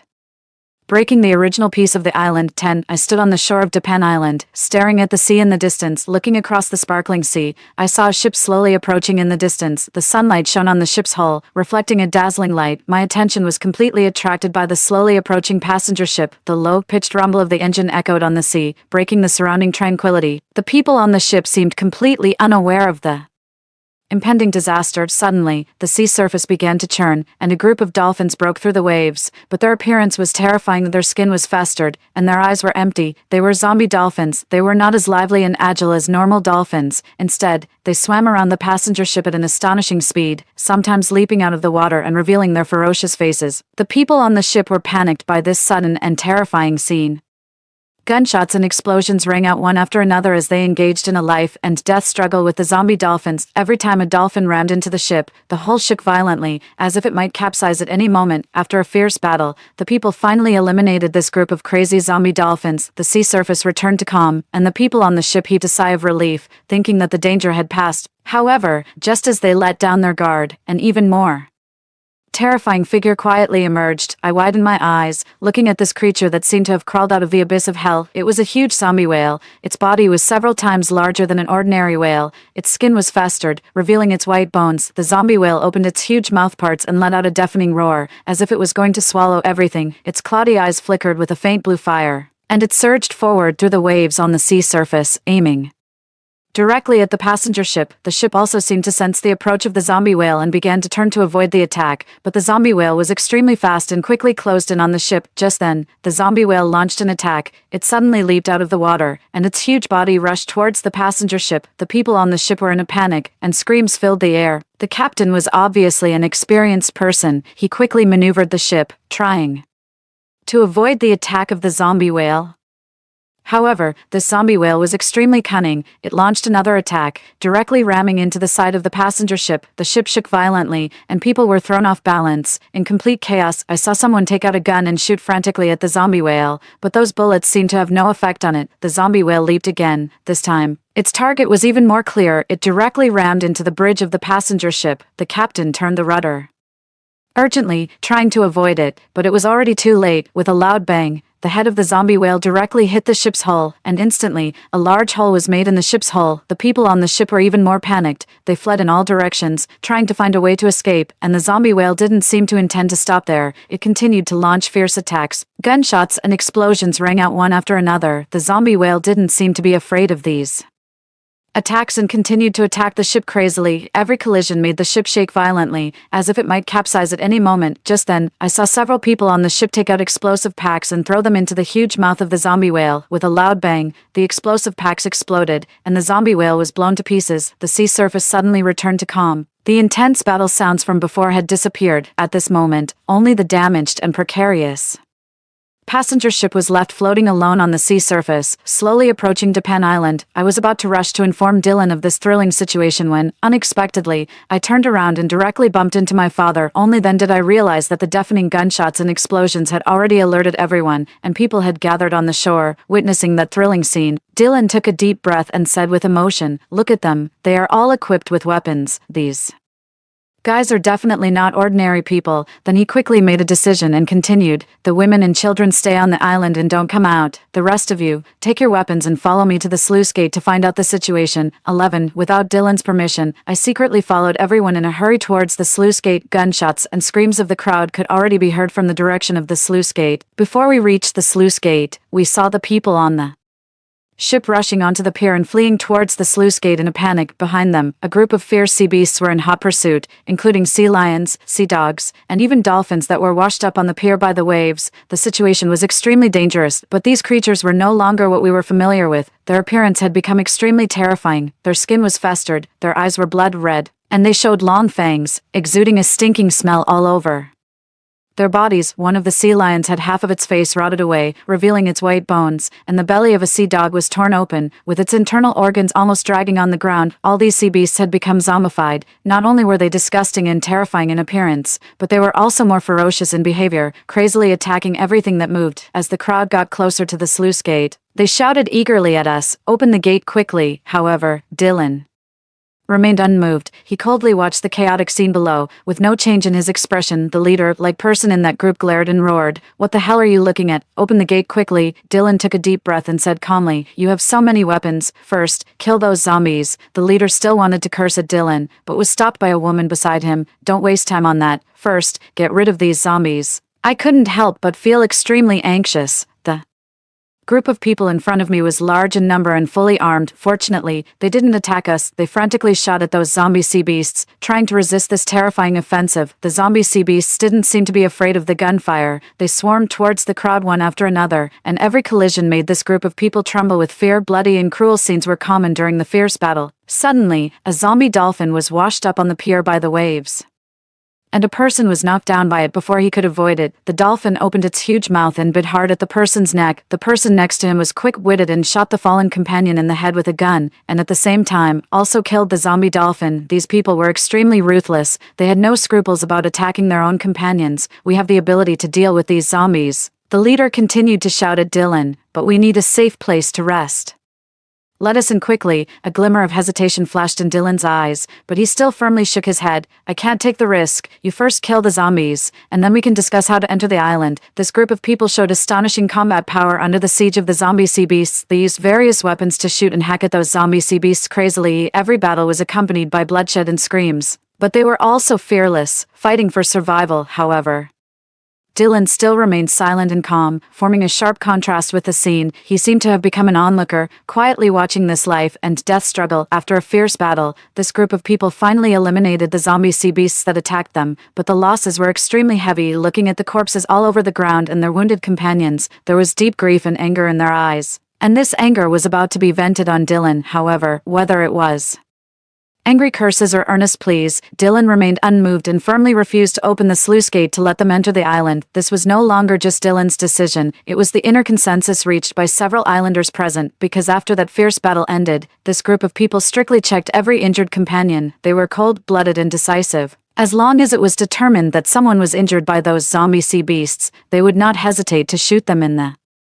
head, Dylan was not afraid of them. After all, we had the terrain advantage, and the sluice gate was our powerful barrier. Nevertheless, Dylan finally agreed to provide them with some necessary fresh water and food and temporarily allowed them to rest and reorganize in the pier area. For several days, there was peace. We regularly sent food and drinking water to this group of outsiders from their tired state. It was not difficult to see that they had experienced a lot of hardships during this period. They didn't ask to open the sluice gate and enter the island again. However, considering that these people had gone through countless battles in the doomsday environment, would they really be satisfied with this and not make any more demands? 12. During this period, Dylan and my father had never shown up. I didn't know what they were busy with. After witnessing the horror of those zombie creatures, the islanders were also filled with panic for safety reasons. We quickly built a second-line defense inside the island. We isolated and strengthened the previously prepared isolation rooms from the daily living area, dividing it into two independent areas, the isolation zone and the living area. Although the defensive ability of the isolation zone couldn't compare with that of the sluice gate, in case of an accident, it could still play a certain blocking role. After several days, that group of outsiders had recovered their strength, and the look of fatigue on their faces had disappeared, but they were surprisingly quiet now and didn't mention entering the island again. Dylan had been personally delivering water and food to these people these days and also secretly observing their actions to ensure safety. He increased the number of guards, strictly keeping watch at the sluice gate at night and closely monitoring this group of people. However, one night, there was a huge explosion again from the direction of the sluice gate. Gunshots rang out, piercing the stillness of the night. The sudden explosion jolted me awake from my sleep. My heart skipped a beat, and I immediately realized that something must have happened at the sluice gate these days. My father had repeatedly told my mother and me that once we heard an explosion or gunshots, we should immediately hide in the cellar and not come out until it was safe. I knew very well that this was the group of outsiders from outside the island finally making a move. However, after settling my mother down, I didn't fully follow my father's instructions. I thought that if these outsiders really broken, hiding in the cellar would only be a temporary measure of safety, and we would be discovered sooner or later, so I decided to fight them. I rushed to the sluice gate in a hurry and saw that the originally sturdy sluice gate had been blown open with a gap by this group of outsiders using explosives. The uncles on guard had fallen in a pool of blood, and their lives were uncertain. Anger and fear welled up inside me, but I knew that I had to stay calm at this moment. The islanders didn't have guns. The only thing we could rely on was the terrain advantage. Although the sluice gate had been blown open with a gap, the narrow passage still restricted the attack of the outsiders. The islanders quickly organized a counterattack and used the stones prepared on the high ground to smash down fiercely. They had guns, while the uncles used stones. This was also a form of resistance we carried out by taking advantage of the terrain, although we were far inferior to that group of outsiders in terms of firepower. With the help of the terrain and the heroic resistance of the islanders, we didn't let this group of outsiders break into the island easily. The gunshots and screams intertwined in the night sky, forming a tragic battle scene. Just then, Dylan appeared. He was holding an explosive pack carefully made with black gunpowder in his hand. He decisively chose to ignite the explosive pack on the cliff above the sluice gate. Immediately, another huge explosion shattered the night sky, and many large stones were blown down, causing several outsiders to be crushed to death or injured. This intense battle lasted for about an hour before gradually subsiding. It wasn't because we had successfully resisted these outsiders, it was because a group of unexpected reinforcements had arrived. That was the zombie horde we didn't want to see. The continuous and loud noise had successfully attracted the zombie tide. 13. The sea water at the pier suddenly churned violently, as if there was some huge monster stirring underneath, and at the same time, a terrifying roar was heard, which made people's hair stand on end. At this time, a large wave of zombie creatures was attracted by the continuous explosions and gunshots. They roared and rushed towards the pier frantically, as if they wanted to devour everything. Facing the sudden zombie tide, that group of outsiders was obviously caught off guard. They were in a flurry, panicked and at a loss. However, something even more shocking happened. Among this zombie tide, there were actually zombie people mixed in. The appearance of these zombie people was even more terrifying than that of ordinary zombies. Their rotting faces revealed long fangs, and their whole bodies exuded a disgusting stench. They were not only agile in movement but also had astonishing attack power, posing a huge threat to the outsiders. This sudden change completely threw the outsiders into a panic. They had originally planned to enter the island through the sluice gate, but now the passage of the sluice gate had been completely blocked by the fallen huge stones and couldn't be passed through easily. In such a difficult situation, they had to give up the plan of climbing over the sluice gate and instead focus on dealing with these zombies. However, this time, the number of zombies was much higher than the previous time, and the appearance of the zombie people made the battle even more difficult. They fought desperately, but the zombies seemed to be Endless, constantly surging forward, the gunshots, screams, and roars intertwined, forming a tragic picture. We islanders stood on the high ground and witnessed this thrilling battle, our hearts filled with fear and shock, and we would inevitably be involved in it. Didnt decisively commanded some of the islanders to go to the isolation zone, spread flammable materials, and completely seal the road from the isolation zone to the living area to prevent the zombies from breaking in. However, the future outcome was still full of uncertainty. We didn't participate in the intense battle below, but were busy reinforcing the isolation zone, doing our best to prevent the zombies from breaking through the isolation zone, because the number of zombies this time was truly astonishing, and we were worried that the sluice gate might not be able to hold up. The outsiders suffered heavy losses. Although they had eliminated a large number of zombies, there were still an endless stream of zombie creatures coming ashore and rushing towards the sluice gate. It was as if they had fallen into a vicious cycle. Zombies were extremely sensitive to sound, but in order to fight against them, it was necessary to keep shooting and using explosives. Unfortunately, the sound at night traveled far, which undoubtedly attracted more zombies. The zombies piled up in mountains, and the situation became more and more severe at this time. Only the leader and a woman were left among the outsiders. They were covered in blood, but still persisted in the battle. The woman pleaded with Didnt for help. Please save us, but how could we save them? The villagers also didn't have weapons. In the face of the overwhelming tide of zombies, the islanders were also just waiting to die sooner or later. The leader also shouted loudly, "Uncle, I know I've done a lot of evil in this doomsday, but now please save her. She is a kind woman. In this chaotic era, she has always maintained her conscience and has never hurt anyone. She is not like us, stained with sin and blood. I beg you, give her a chance to live." The leader's words were full of sincerity and remorse, and there was deep love for the woman in his eyes. He went crazy and the zombies. He desperately shot at the zombies to buy time for the woman. While shooting, he pushed the woman towards the sluice gate. Regardless of the woman's opposition and struggle, the men lifted her up and shouted towards the sluice gate, "Uncle, save her. She alone can't threaten your island." The word "she alone can't threaten the island" touched Didnt's heart. He looked at the woman's helpless and frightened eyes and the leader's almost crazy plea. Finally, he softened his heart. Didnt quickly threw down a rope and shouted, "Quick, grab the rope." With Didnt's help, the woman was finally pulled up to the high ground. She collapsed on the ground, tearfully thanking Didnt, and the leader, after confirming that the woman was safe, also showed a relieved smile. After the woman went up,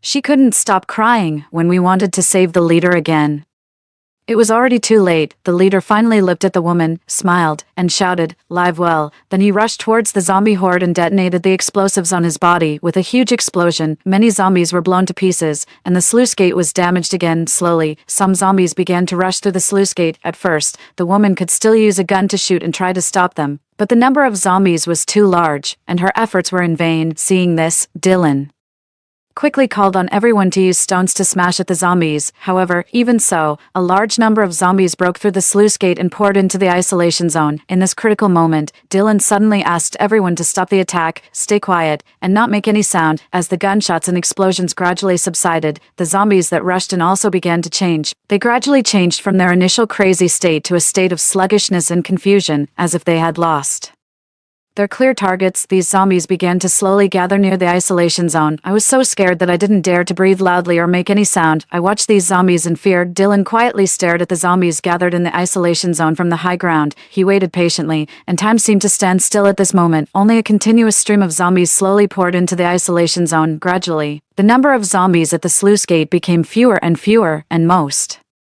of the zombies had already entered the isolation zone. There were no new zombies emerging from the sea either. The seawater gradually returned to calm. Didnt waited for a long time until he was sure that most of the zombies had entered the isolation zone. He carefully bypassed the other islanders, came to the isolation wall alone. He lit a torch, held it tightly in his hand, and then suddenly threw it into the isolation zone. The torch fell on the flammable materials that had been spread before, instantly igniting a raging fire. The fire shot up into the sky, illuminating the entire night sky. In the light of the fire, the miserable state of the zombies was revealed. Their skin quickly burned and charred in the fire, emitting a disgusting burnt smell. Some zombies struggled painfully in the fire, letting out shrill roars, which made people's hair stand on end. And what was even more terrifying was that the zombies hurt each other in the fire. They scratched and bit each other in the chaos. Some zombies were even bitten off their limbs or heads by their companions. Some zombies also seemed to be trying to escape from the isolation zone, but they were blocked by the high wall in front and the rock walls on both sides. The entire isolation zone became a sea of fire and a purgatory. The roars and miserable conditions of the zombies were unbearable to look at. Didnt looked at all this, with no expression on his face. The firelight shone on his face, and his eyes were firm and cold. Didnt climbed to a high place again to observe the pier. Only when he didn't find any new zombies emerging from the sea did he feel relieved. No one dared to leave. We just watched the fire burn and closely observed the situation below in case of any unexpected events. This fire continued until dawn, until all the zombies were turned into ashes. 14. There were still some sporadic zombies lingering around the sluice gate and the pier. Didnt led several people. They held tools such as fish forks and carefully approached and eliminated these zombies one by one, successfully ensuring the safety of the island. After cleaning up the zombies, my father led a group of people to clean up the rubble on the island and the charred zombie corpses. At the same time, they started to repair the damaged sluice gate to ensure that the island's defense facilities could return to normal as soon as possible. During this period,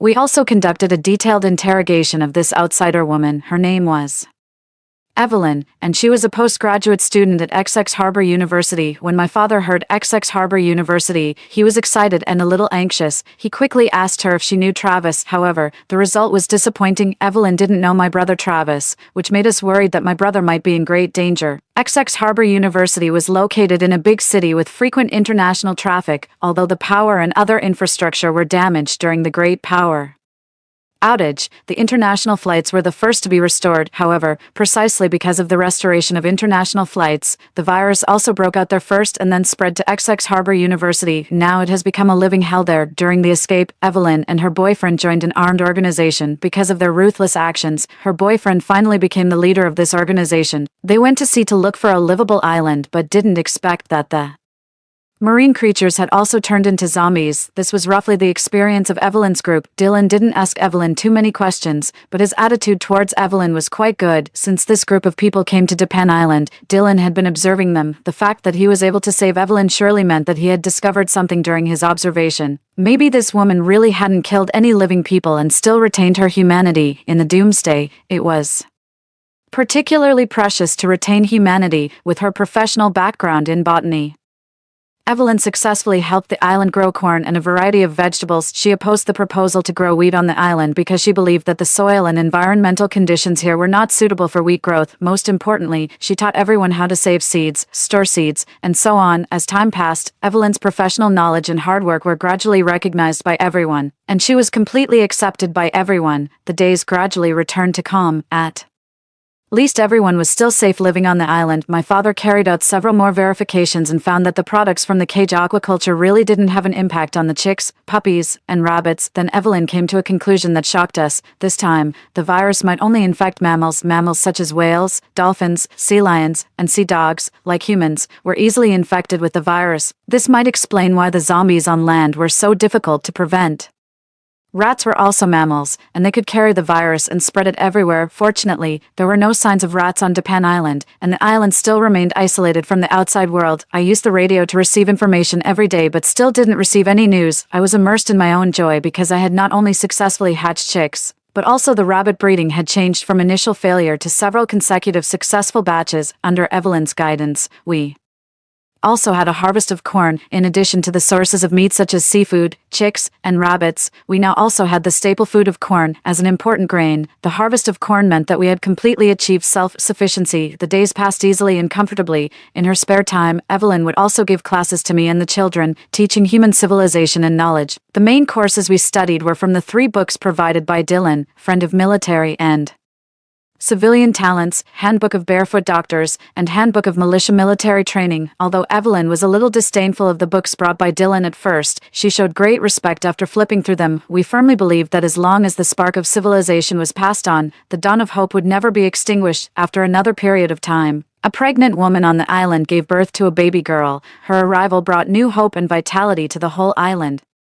Everyone named her Aurora. It represented a new beginning in the morning, implying that this baby girl symbolized new hope and a new start. We hoped that the birth of this baby girl could bring joy and a sense of happiness to people. At the same time, we also expected that she could maintain an optimistic and cheerful attitude in the face of adversity and bravely face future challenges. Epilogue 1. With the birth of Aurora. These days, for the first time, I heard a voice from the radio. Dear fellow citizens, our country has successfully stopped the crazy spread of the zombie virus. A safe city has been established in XX now. The country is going all out with the rescue work. Every fellow citizen who has survived this disaster is a treasure of the country, and we will never give up on anyone. Survivors in the SS area. Try to leave your information in an obvious place to facilitate the rescue team's search and rescue. For example, light a firework, wave a flag, but avoid making a huge noise because zombies are sensitive to sound. Our rescue team is on the way. They will do everything they can to find you and take you home. This virus can infect all known mammals, and the main route of infection is body fluids, such as saliva and blood. Avoid being bitten or scratched, and avoid coming into contact with the blood of mammals. Those who are bitten will turn into zombies within 1 hour, and those who are scratched will turn into zombies within 72 hours. Mammals can carry the virus.